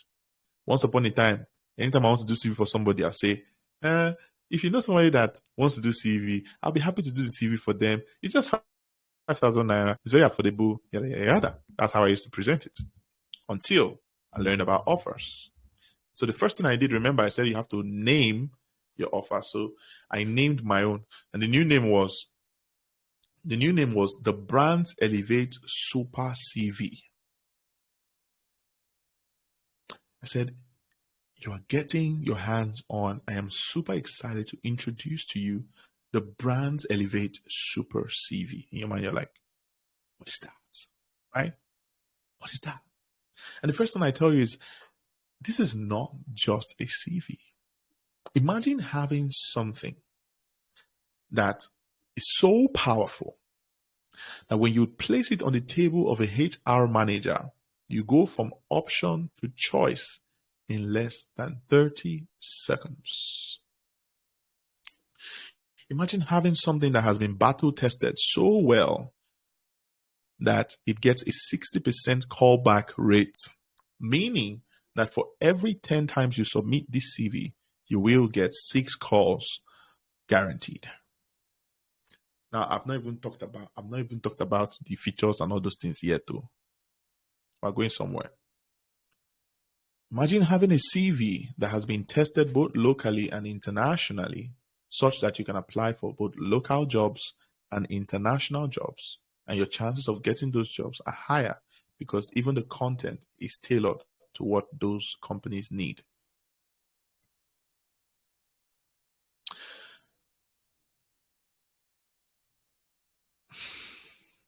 And then we now talk about the benefits and like some of the other features and the benefits of the offer, about the fact that you're getting your CV printed in CV paper imported from the United States of America.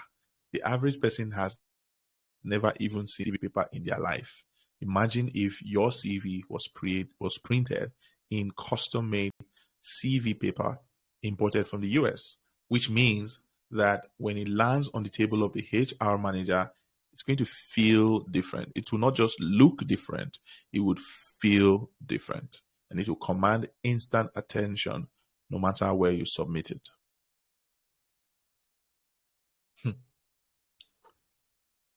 And then to put the icing on the cake, we're going to deliver that CV to you anywhere you are in the world. Okay, no, not the world, in Nigeria. I too like world. We'll deliver that CV to you anywhere you are in Nigeria. We'll send it across to you. You only have to send us your address. And guess what? Depending on which package you choose, you'll be able to revise your CV as many times as you want. You can wake up in the middle of the night by 3 a.m. and call us to make a change, and we're going to revise that change for you. No questions asked. Am I still creating just CVs for people? The answer is no. When I changed my service into an offer, when I created an offer out of my service, I started charging as high as 75,000 naira per CV. That's how many X? More than 10X, right? Yeah. So I started charging as high as 75,000, and people were excited to pay for it. That's the power of offers. That's people will rush, right? When I was charging 5,000, people were doing shakara for me. That people were saying, okay, no, I'll try. I'll let you know if there's anybody I know. But now I'm charging 75,000, and people are running helter skelter. Some of them are going to go and borrow money to come and buy Brands Elevate Super CV. It's crazy. So that's the power of offers, right? For the sake of time, let's quickly move on, right? It's 3 parts. I told you it's 3 parts. This is part 1. You have a high value offer. That's part 1. Part 2, you need a high converting sales process. This one is a little bit tricky because if I say we should dive into the nitty gritty of this aspect, we might not leave here today. We might not leave here today. So you need a simplified sales process. Okay. Now, I will not be able to teach in detail what the sales process, the process of putting together that entire thing should look like. But here's what I can share with you. Your sales process should be one, it should be simple and easy to go through. In fact, the rule I like to follow is that your sales process should be like a water slide. That people should not even know when they go from clicking from your ad to when bringing out their ATM card or entering into their bank app to make a transfer. That's how your sales process should look like. It should feel like a water slide. It should be simple, right? It should be simple. Don't try to overcomplicate the process. Some of us have sales processes that are like 7 steps long. It's like, what are you trying to do? Like, what's your plan? Why? So you don't need that kind of like complicated sales process. You definitely don't need that kind of complicated sales process.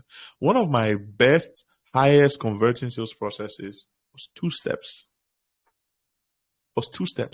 From an ad, it was taking them straight to a checkout page. You know what a checkout page is? The checkout page is where people get payment information. In other words, how they can buy your offer. So I was taking them straight from my ad to the checkout page. So anybody who was landing on the next page was ready to give me money. So if you're not ready to give me money, you were not clicking in from the ad. That ad campaign till today is still one of my very most successful campaigns, right? It generated thousands of sales. So the simpler your sales process is, easier it will be for you to get the results that you want. And there are different kinds of sales processes, right? There's lead generation sales process. For example, there's the kind that is just for the purpose of getting leads into your business. This is not trying to sell them anything at the front end. You're just trying to get them in so that they can start following your business. They can start exploring your offers, right? So lead funnels, that's what those ones are called. A lead funnel usually just has some kind of, incentive, right? It just has some kind of incentive. Hey, get this my nice stuff. If you want this my nice stuff, click the link and give me your email address or give me your WhatsApp number and I'll send it to you. So that's what a lead funnel looks like. So what most people do with their lead funnels is that they send these people into the lead funnel. When they send the people into the lead funnel, when they enter, you now give them some kind of low ticket offer, right? So you give them it's called a tripwire. So you give them some kind of low ticket offer that they can either use to offset the cost of acquiring that lead. This is something that's not very common, by the way. Many people don't do this. But, excuse me, if you have a lead funnel in place and you're driving traffic into that lead funnel, you can have some kind of simple tripwire. So a tripwire is a low ticket offers, an affordable offer you're using to offset the cost of acquiring your leads. So what would happen if you do this properly is that your tripwire is now recovering all the money you're spending to get leads. So you're getting free leads into your business infinitely. It's crazy. So that's a lead funnel. So there's other kinds of funnels. So in this case, now we're talking about a high converting sales funnel. A high converting funnel that is created to sell your product, or a high converting funnel that is created to sell your offer. I would have loved to go into this in detail, but ladies and gentlemen, in fact, I have a masterclass coming up on the 12th of January. How many of us want to be a part of it? It's Internet Sales Mastery. That's what it's called. Internet Sales Mastery. I'm going to go into the in total of all of these things I'm talking about. The main structure of the sales process, what it should look like, and the ones that I have used to generate over 18,000 sales in the last 3 years. Who wants to be a part of it? Let me know in the comments. Give me the word masterclass. Type the word masterclass in the comments if you would want to be a part of it. Give me the word masterclass. Okay. All right. For the sake of time, let's wrap that part up. How many of us want to be a part of the Internet Sales Mastery masterclass? Can you type masterclass in the chats? Okay. Sylvia, if you're here, please grab the account details. We had VitalSwap. VitalSwap and we've been discussing partnership for some time now. And recently, they decided to sponsor my community members for this particular masterclass, which I'm doing on the 12th. So they already sponsored 50 people by paying half of the fee for them. The fee is actually 20,000 naira. And they already sponsored 50 people by paying half of the fee. Unfortunately, those 50 spots have already been taken. But they sponsored another 50 people. But the 50 new people that they sponsored was not for half of the fee. It was for 25%, which is quarter of the fee. So that means that everyone here on Internet Business School right now can be a part of the masterclass with 15,000 naira instead of 20,000 naira. Okay. So Sylvia is going to drop account details on the chat in the comments. Sylvia, please do that now. She's going to drop account details in the comments. So all you will need to do is to make a transfer to that account, and she will also drop the link for those who are going to be doing international. So those who are paying from outside of Nigeria, you want to register for internet sales, sales mastery, right? You want to be a part of the masterclass from outside of Nigeria. We're going to send you the seller link. So Sylvia, maybe you want to also do that. It's kennynwokoye.seller.co/ISM. Maybe somebody can drop that link in the chat. kennynwokoye.seller.co/ISM. kennynwokoye.seller.co/ISM. I want to do something right now. I'm all about practical. I showed you guys something about bonuses. So I'm going to give you guys something that's going to make you want this, even if you didn't want it before, or you want it now. So first off, I am not giving any Selar is spelled S-E-L-A-R, by the way. It's S-E-L-A-R. Thank you. Thank you very much. I'm Creative Tech Bro. So I hope the bots in this group will not kick you out for dropping that link. Oh, God, I beg. Okay. So originally, I'm not supposed to give anybody access to the replay for free. The replay of this particular masterclass is 15,000. So if you're paying 15 to register now, you would have still paid 15,000 if you want access to the replay of the masterclass, which we're going to be doing on the 12th of January. However, for every member of Internet Business School who is going to pay before midnight, right now it is give or take 10 p.m. Nigerian time. Give or take 10 p.m. Nigerian time right now.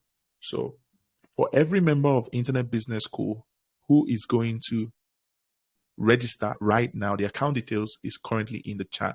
Sylvia has posted the account details. I'm going to give you guys access to the recording for free. How does that sound? Yes, I will give you guys access to the recording for free. And not just that. So that's bonus number one. Bonus number two that I'm going to give you guys is access to my 8-figure webinar masterclass. So there was a masterclass I did with some of my community members some time ago. I've never sold it, by the way, interestingly, where I broke down. It's going to be difficult. It's going to be difficult for anyone to share a link in the comments. So maybe I'll just do that myself for international payments. kennynwokoye.seller.co/ISM. There we go. Okay. I'm giving it to you guys now. So please, no need to drop links because Rose is fully on duty. She can boot anybody out just by the fact that you drop a link on the group. Okay. And then those that have paid, if you are here, because of the fact that you're an Internet Business School, just send a message to the WhatsApp number. Most of you guys already have my WhatsApp number. Send a message to my WhatsApp number, and we would add you to the list of people who are getting access to the replay. And you're also getting access to my 8-figure webinar masterclass. Now, what I did in that webinar masterclass was, for the first time ever, I broke down how I was able to generate a minimum of 45 million naira with webinars in 2024. So I broke down everything from my webinar slide structure, what I do before my webinars, what I do during the webinars, what I do after the webinars, how to ensure that my webinars are super successful every single time. So you will learn that in the 8-figure webinar masterclass. If I were ever going to sell that thing, it will be nothing less than 150,000 naira. For everybody here who are going to register for Internet Sales Mastery will be getting the webinar masterclass and the replay of Internet Sales Mastery at no extra cost, as long as you register before 12 midnight. Okay. So let's continue. So that's the second thing that you're going to be needing, right? So you need a high converting sales process. And thankfully, we have Internet Sales Mastery coming up. So we'll show you how that high converting sales process should look like, what you need to do step by step. Okay.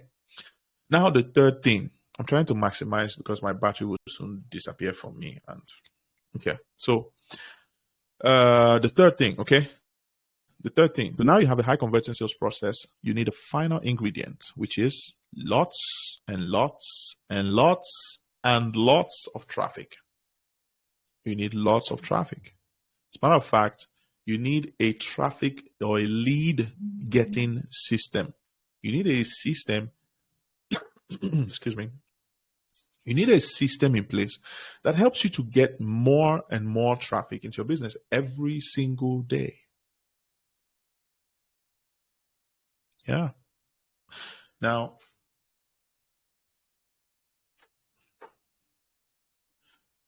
what does a lead getting system look like?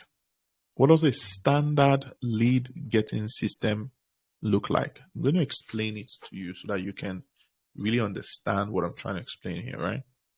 A standard lead getting system, one, starts at the top of the funnel, right? It starts at the top of the funnel, and that is your ad creative, right? Your ad creative.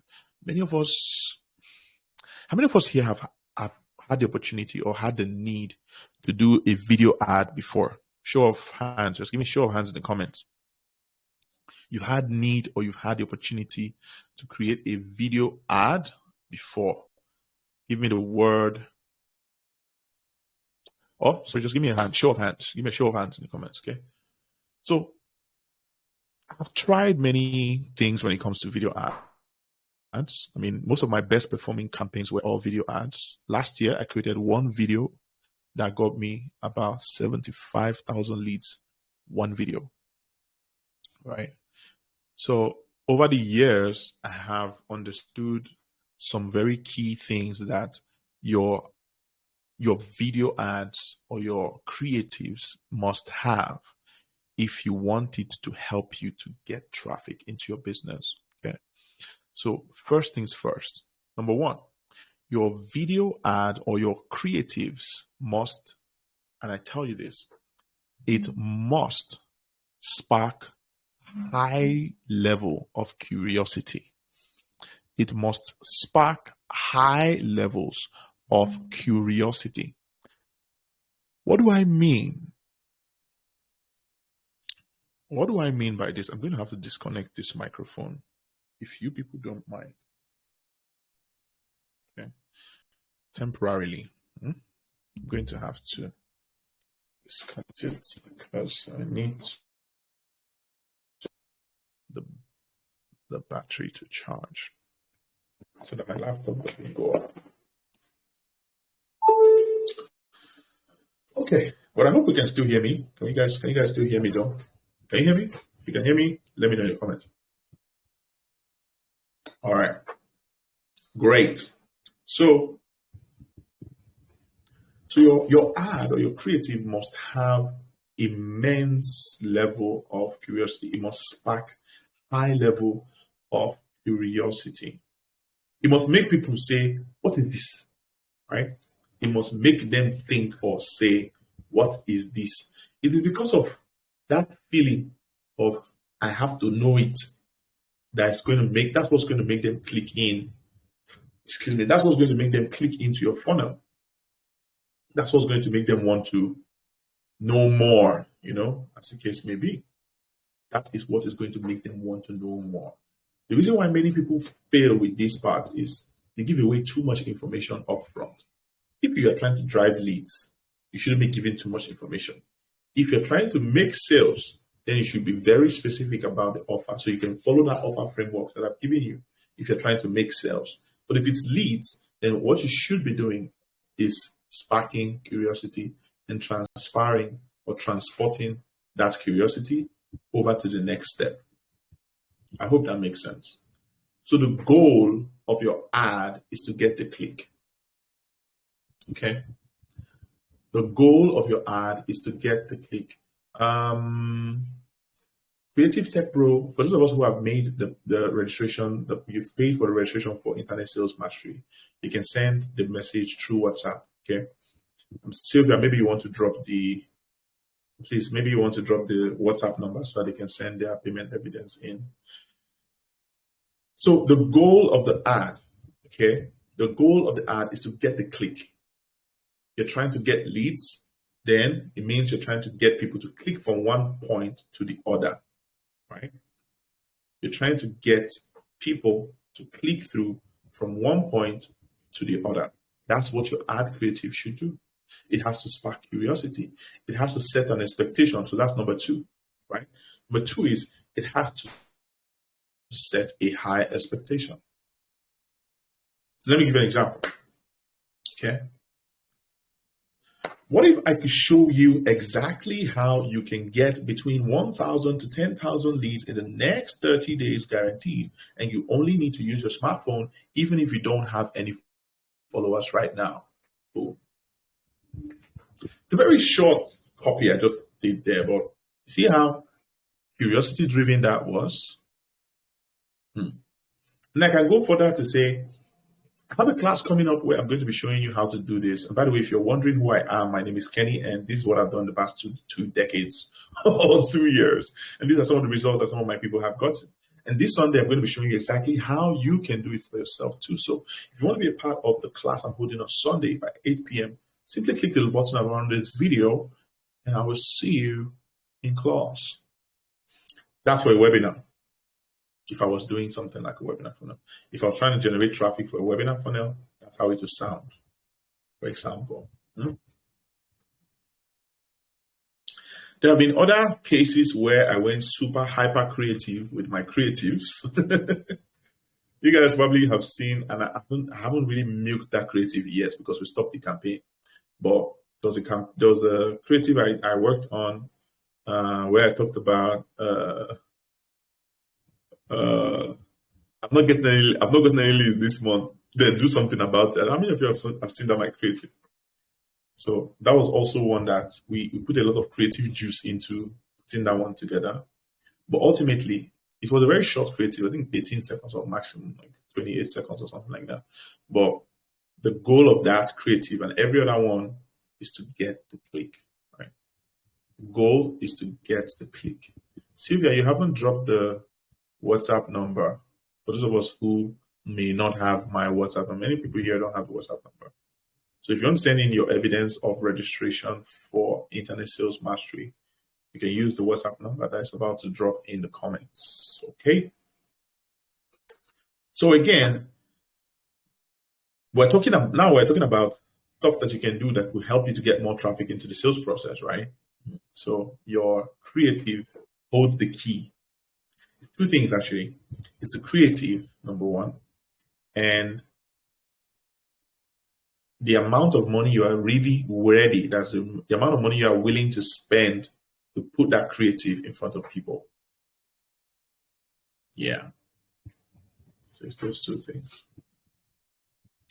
And as long as the sales process itself is optimized, as long as the sales process is solid, you'll be able to get like really great overall, and you'll be able to get great results from that sales process.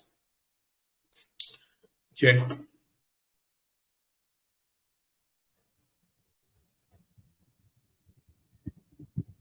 So on a different session, during a different session, we're going to go deeper into how to drive traffic. So some of the hardcore, ways or strategies that you can apply that's currently working in 2025, how you can get more traffic into your business. So this is where I'm going to draw the curtain for today. So I'm going to answer one or two questions. Then when we're done, if there's still time, I might teach more. But if there's no time, we'll have to wrap it up completely for today. But this is where we're going to draw the curtain for this particular series. Make sure you don't leave yet, because towards the end, I'm going to explain how you can bring everything together and how it helps you to build your 9-figure internet business. So make sure you don't go anywhere. If you have a question, now would be the time to share that question in the chats. So go into the comments and let me hear what you have as a question, depending on how much time we have to answer. So let's hear what those questions are. In the meantime, while those questions are coming in, here's how you put all of this together, right? I shared something on the Twitter space this morning, and I just want to echo it here because it's very crucial. And that's the fact that we should all, every one of us, need to be in a hurry to test things out, right? We all need to be in a hurry to test things out. Because it is only by virtue of what you test that you are able to find, right? I nearly quoted one scripture for you people just now, that it is the glory of God to hide things, and it is the honor of kings to search. But anyways, it is only the place of testing that you find what works, right? It's only the place of testing that you are able to find what works. So you should always be in a hurry to test. Always. Never be afraid to test, even if it's an idea that nobody else has ever executed on before. If it's something that you don't know anybody who has gotten results, it's okay. You can be the first. Yes. Why can't you be the first? Do you forbid? So I like to say that there are many industry leaders who are a product of a series of tests that went right? So it's not every time you need to model what works. Who is going to find what works? So that's why you need to always be in a hurry to test things out. And so when you're testing things out, your goal or the idea behind you testing things out is so that you can find what works. And when you find what works, by the way, how do you identify when you found what works? Let me explain that for you. So how do you know? How do you identify when you have found what works? I'll tell you this.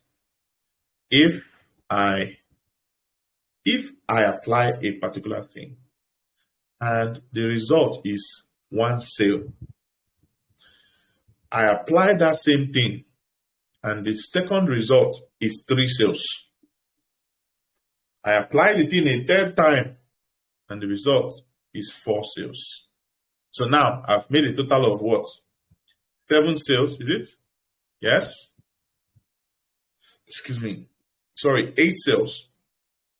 I've made a total of 8 sales, right?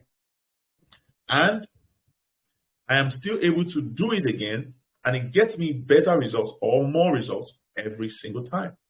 That is an indicator that you or I have found what works. So when you find what works, when you have found what works, here is what to do. Okay? Before I explain what to do, let me share something with you. So 2020, July, that was when I found what works. I joined the 30 days challenge, and for 30 days, we're given tasks, what to do, how to do it, and things like that.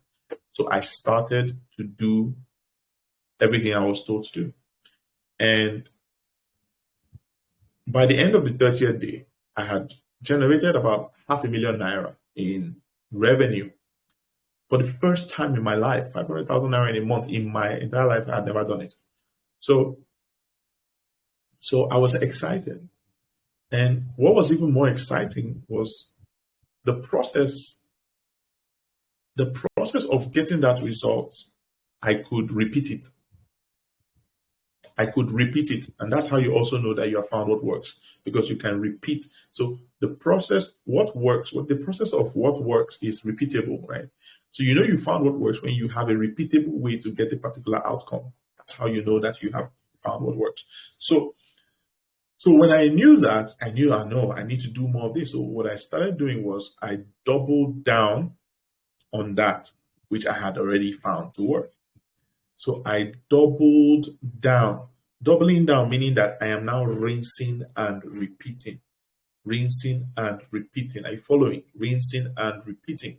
Rinsing. And when you find what works, you have no business doing something else.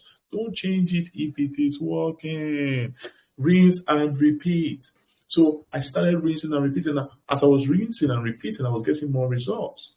Now, that didn't stop me from tweaking what was not working. So the formula that I now came up with was tweak, rinse, repeat. Type it in the comments. Tweak, rinse, repeat. Type it in the chat. Tweak, rinse, repeat. Tweak, rinse, repeat. Tweak, rinse, repeat. It now becomes like a vehicle for generating results. Now you have found what works. You enter tweak, rinse, repeat. Tweak, rinse, repeat. TRP. The TRP cycle.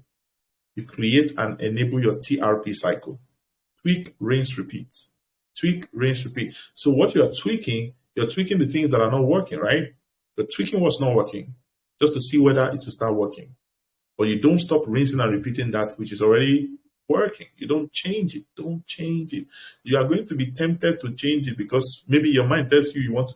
If it's working, don't tweak. Oh, it's only the ones that are not working that you tweak. Tweak, rinse, repeat. Just by virtue of your rinsing and repeating, you're going to be getting more for every rep. Right? The short form of the word repeat is rep. Right?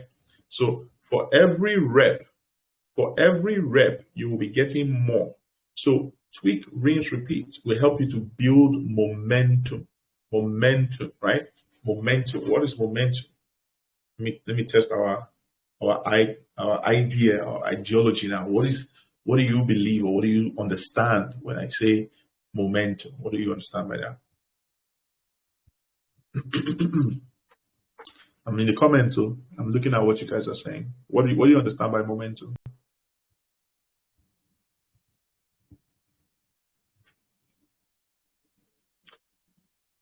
Let's see. Okay. Many people don't know what momentum is. Are you serious now? By the way, I'm supposed to give someone a gift. He was the one who answered that question I asked earlier on.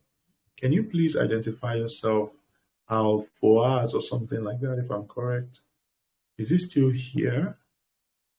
Can you please identify yourself? Momentum is force. Okay. The rate at which you get. You're getting me now. The momentum that I'm talking about is not momentum. It's not momentum in physics. So it's not momentum in physics. That's not what I'm talking about. Momentum means getting getting better in what you do, more visibility. Okay. Momentum is focused intensity that generates results. There we go. So you won't see this definition anywhere on the internet, like Google or dictionary or anything. But this is my experiential definition of what momentum is, right?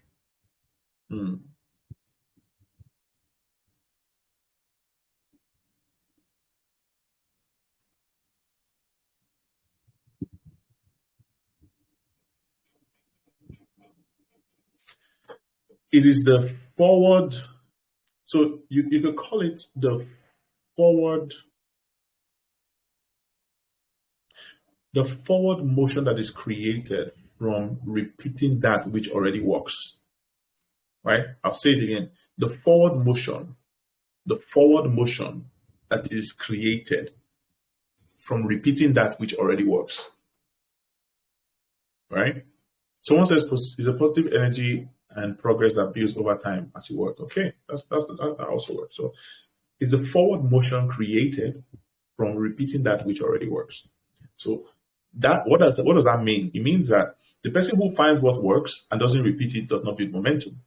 And the person who starts repeating it but then stops loses momentum. Right? That forward motion is lost when you stop repeating that which works. So I hope that makes sense. And when you start experiencing momentum, you're going to be seeing more results for every effort that you put in.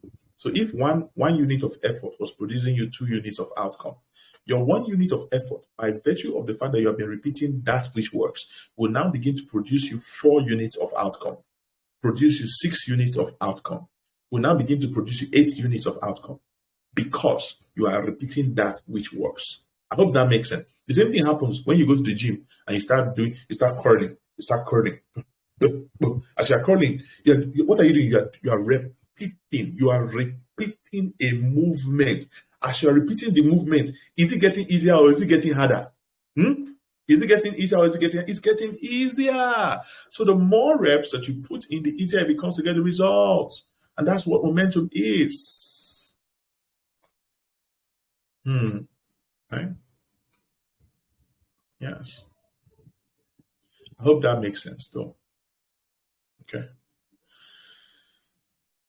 So that is momentum. Now, when you now begin to experience momentum,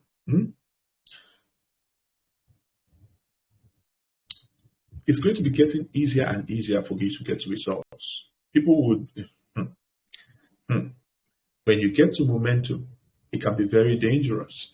And the reason why when you get to momentum is usually very dangerous is because of the fact that many of us end up mistaking momentum for arrival.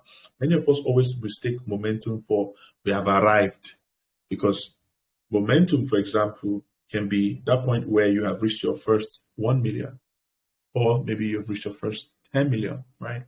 So at that point, it can easily look like you have arrived, because what's going to happen is that many people want to be your friend. They'll be sending you friend requests like crazy. Many of them will want to, pick your brain. Some of them will be inviting you to speak at all kinds of events. You'll be getting invitations 247 left, right, center. So much that you might not even. So what I usually advise my people is that don't wait until you get to momentum before you learn how to say no. Don't learn the hard way. Don't wait till you get to that point until you train your no muscles. Start training those no muscles now. So anything that does not look like where you are headed, momentum is just a milestone. No, it's not it's not a destination.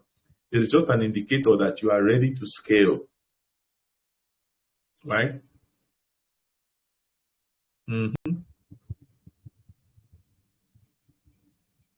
What is between momentum? What is between scale and what works is the level of momentum that you have achieved.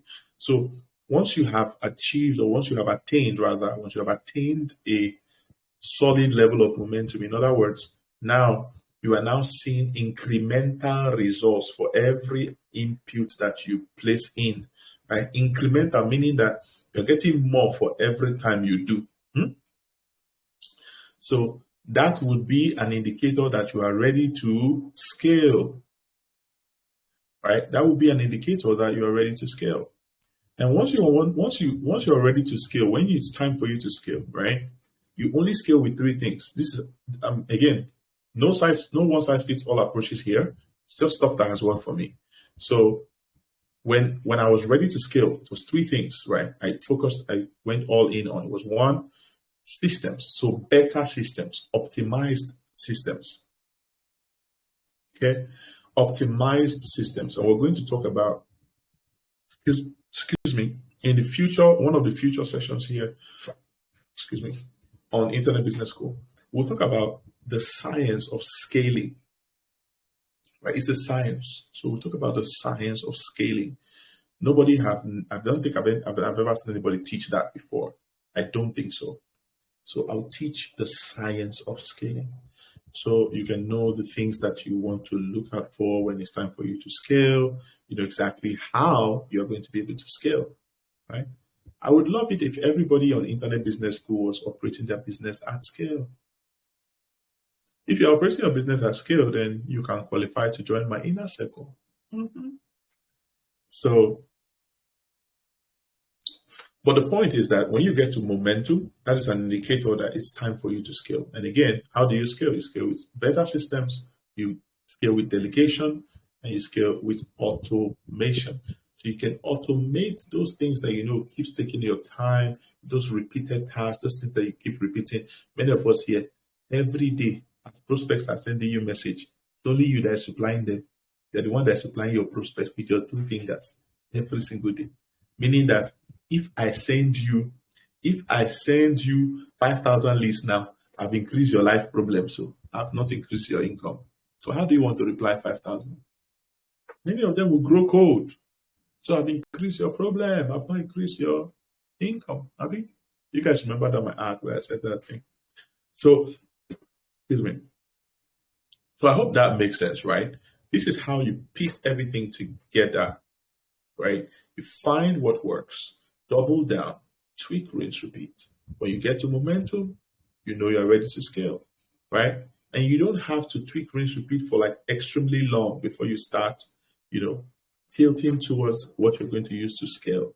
So as you begin to experience momentum in your business, and I've given you some of the indicators now, you now begin to delegate some of those things that you know are things that are not high value tasks for you.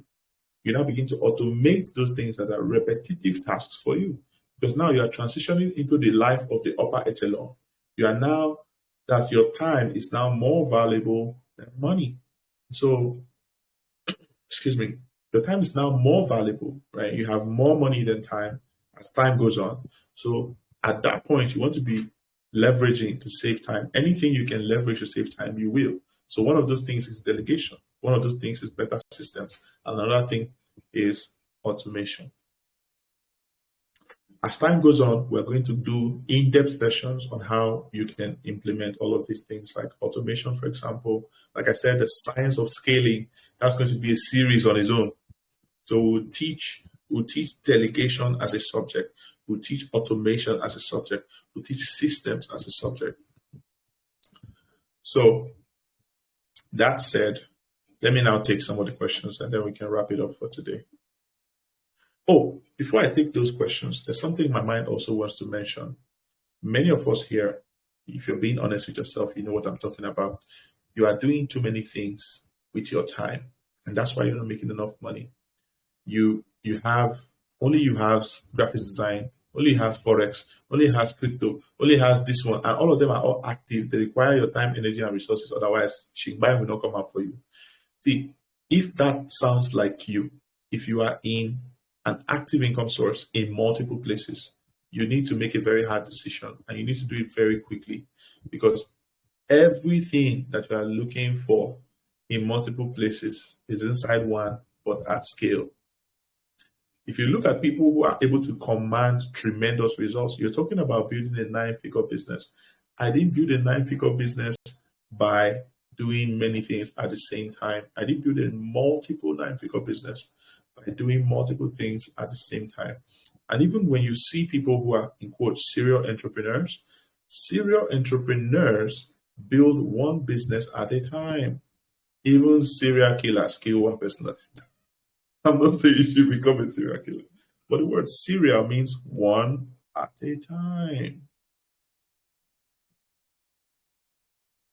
Right? So a difficult decision needs to be made. And what's going to make it difficult is the fact that many of us, all those things that we're doing, those active income sources, you have feelings for them. We call it passion. Yeah, it's going to be difficult. So that's what's going to make it difficult. We have feelings for those things. We call it passion. So, but you are going to have to make that very tough decision. You're going to have to decide which of those vehicles, because that's what I call them, they're all vehicles. So which of those vehicles will get you to a point where you consider yourself to be financially free? And you go all in on it. You have to go all in on it. It takes, business, I always say this a lot, and I said it last week, I'll say it again. Business is a spiritual game. It takes someone with faith to be able to point at one vehicle and say, you are the one who will take me to financial freedom. You don't even know how the thing is going to happen. You don't have any clients yet. People are not paying you 6 figures yet. But somehow you choose that one and you go all in. Is faith.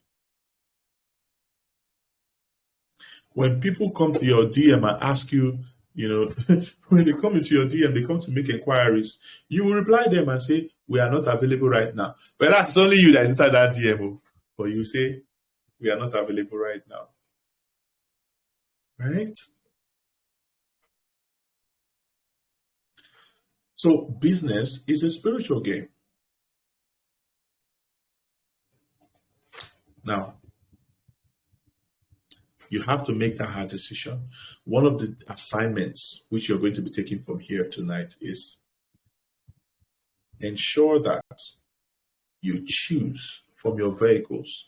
I did the same thing. In 2020, I chose from the 5 vehicles that I had: graphics design, motion graphics, personal branding, corporate branding, affiliate marketing. I was doing 5, and I wasn't making up to 70,000 naira in a month. The reason why it wasn't making me that money is because I was spreading myself thin. Every time you have to share your time, which is a very limited resource, and your energy, which is also a very limited resource, and your money, which is supposed to be an abundant resource, but for many people it's limited. When you have to share those 3 things into multiple places, what happens is that you reduce your propensity, is what I usually call it, your propensity to be productive in each of those sources, right? So what that means is that you cannot get the maximum output out of any of them. So what you will be doing is that you'll be juggling barest minimum in multiple places. For most people, this is what happens. You are juggling barest minimum in multiple places. And that's why it's not making you any money. That's why it's not getting you as much money as you should be making. Whereas there are some people who are able to do one thing, and go all in. All in means all my time, all my energy, all my resources, my entire focus goes into that thing. And I am okay with the fact that I will be broke for a while. It is also very common. It's a common occurrence. When you choose to go all in, you will most likely be broke for a while. And that's okay. It's only for a short time. Once you find what works, you will not be broke again. So you have to make that hard decision. Yeah, you do have to make that hard decision. So let me take some questions and then we can wrap it up for tonight. What if I've not started my internet business? What's the first thing to do to drive traffic? You don't need to be driving traffic if you don't have a business. Also, can this traffic work for physical businesses? Yes, you can drive online traffic to your physical business.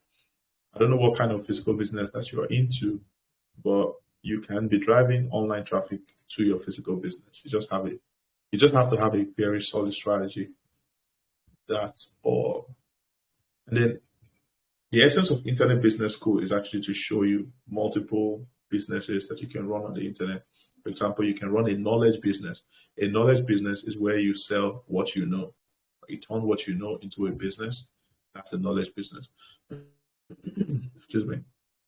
There are also other kinds of businesses which you can run on the internet. For example, I started with affiliate marketing, and even today I'm still playing in the affiliate marketing space as a coach and as an educationist as well. So that's what I'm doing in the affiliate marketing space. So you can also play within the affiliate marketing industry because it is still in its infancy, if we're being honest.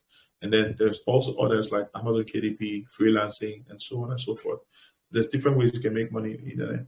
But you just want to make sure that whatever way you choose to make money on the internet, it should not be something that,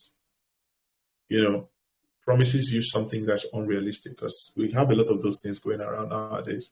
People promising all kinds of crazy things. And at the end of the day, what I ordered versus what I got. Okay, next question. What is the recommendable duration to drive leads to buying stage after being attracted?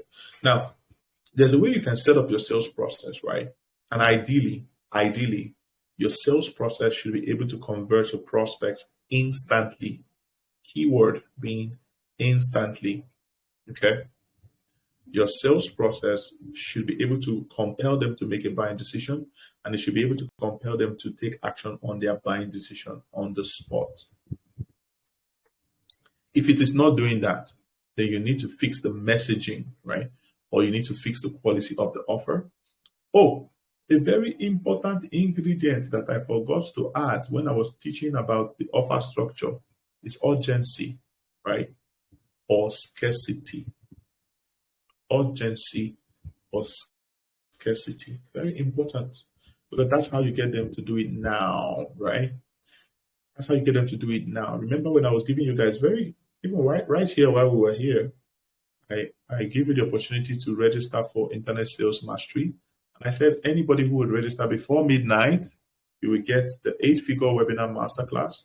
And you also get the replay for the masterclass that we're doing on the 12th, the Internet Sales Mastery. You get the replay instead of paying an extra $15,000 for that. What does that sound like? That sounds like urgency. If you pay before midnight, you can pay any other time, but two things will happen. You will pay extra money, so you pay 20,000 naira first for your registration, and then you pay extra 15,000, which will now be 35,000 for everything. If you want the replay, and you also don't get the 8-figure webinar masterclass. See why you want to do it now?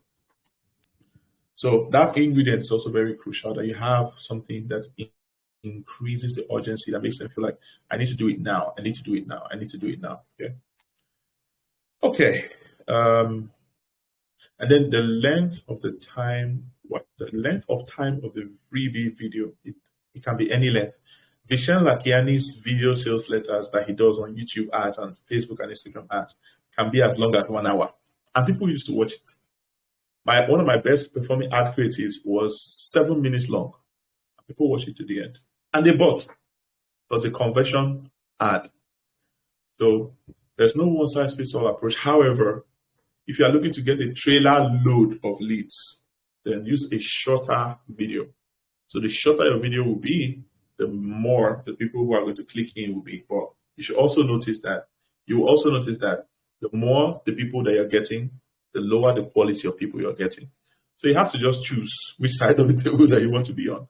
If you play a longer video for them, a longer video that has deeper context, it's not boring, it's super engaging, but it has deeper context, you will get a higher quality of individual or a higher intentional individual who wants to solve the problem that you have a solution for, right?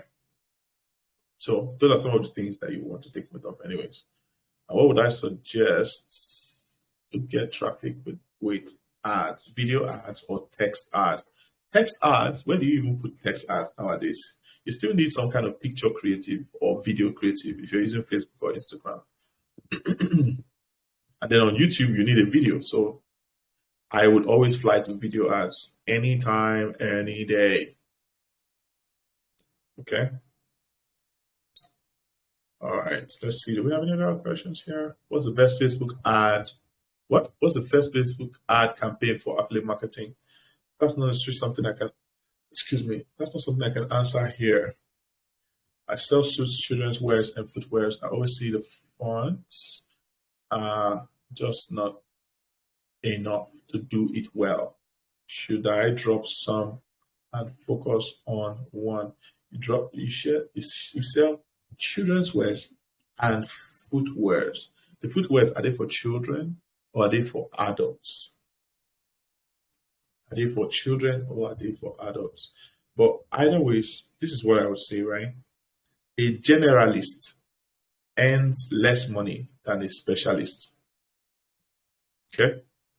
A generalist earns less money than a specialist.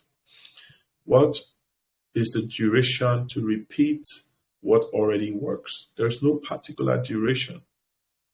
You will know. See, all these things I've explained to you, it's because there's no reference file. If there was a reference file, you will understand what I'm saying.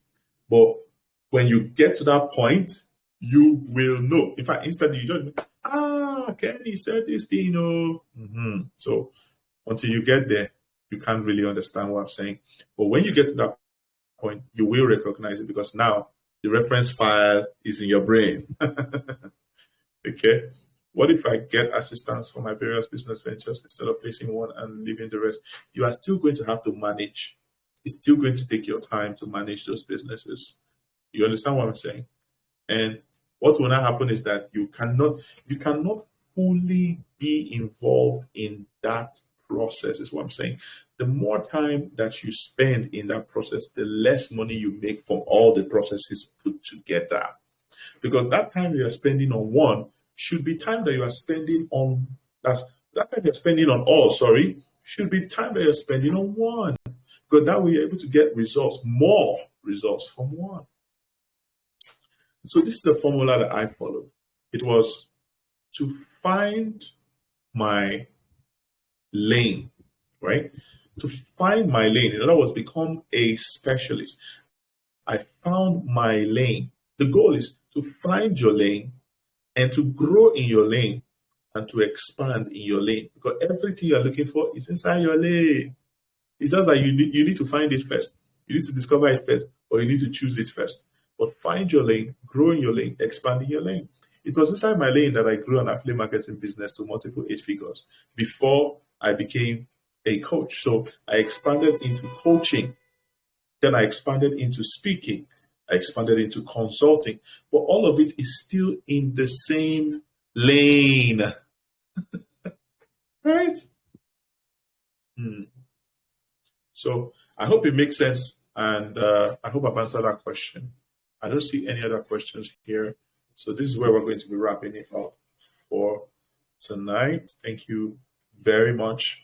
If you feel like you gained something from here, you just wait until you guys see what we have planned for next Saturday. So this is where you need to be every weekend by 8 p.m. West African time. This is where we are going to be, and we'll be dissecting how you can build a successful internet marketing business for yourself this year. Okay. The only thing I ask again is apply everything, share your results, and let's all grow together. Okay. Thank you once again for taking out the time to attend this. I'll see you guys on Saturday next week.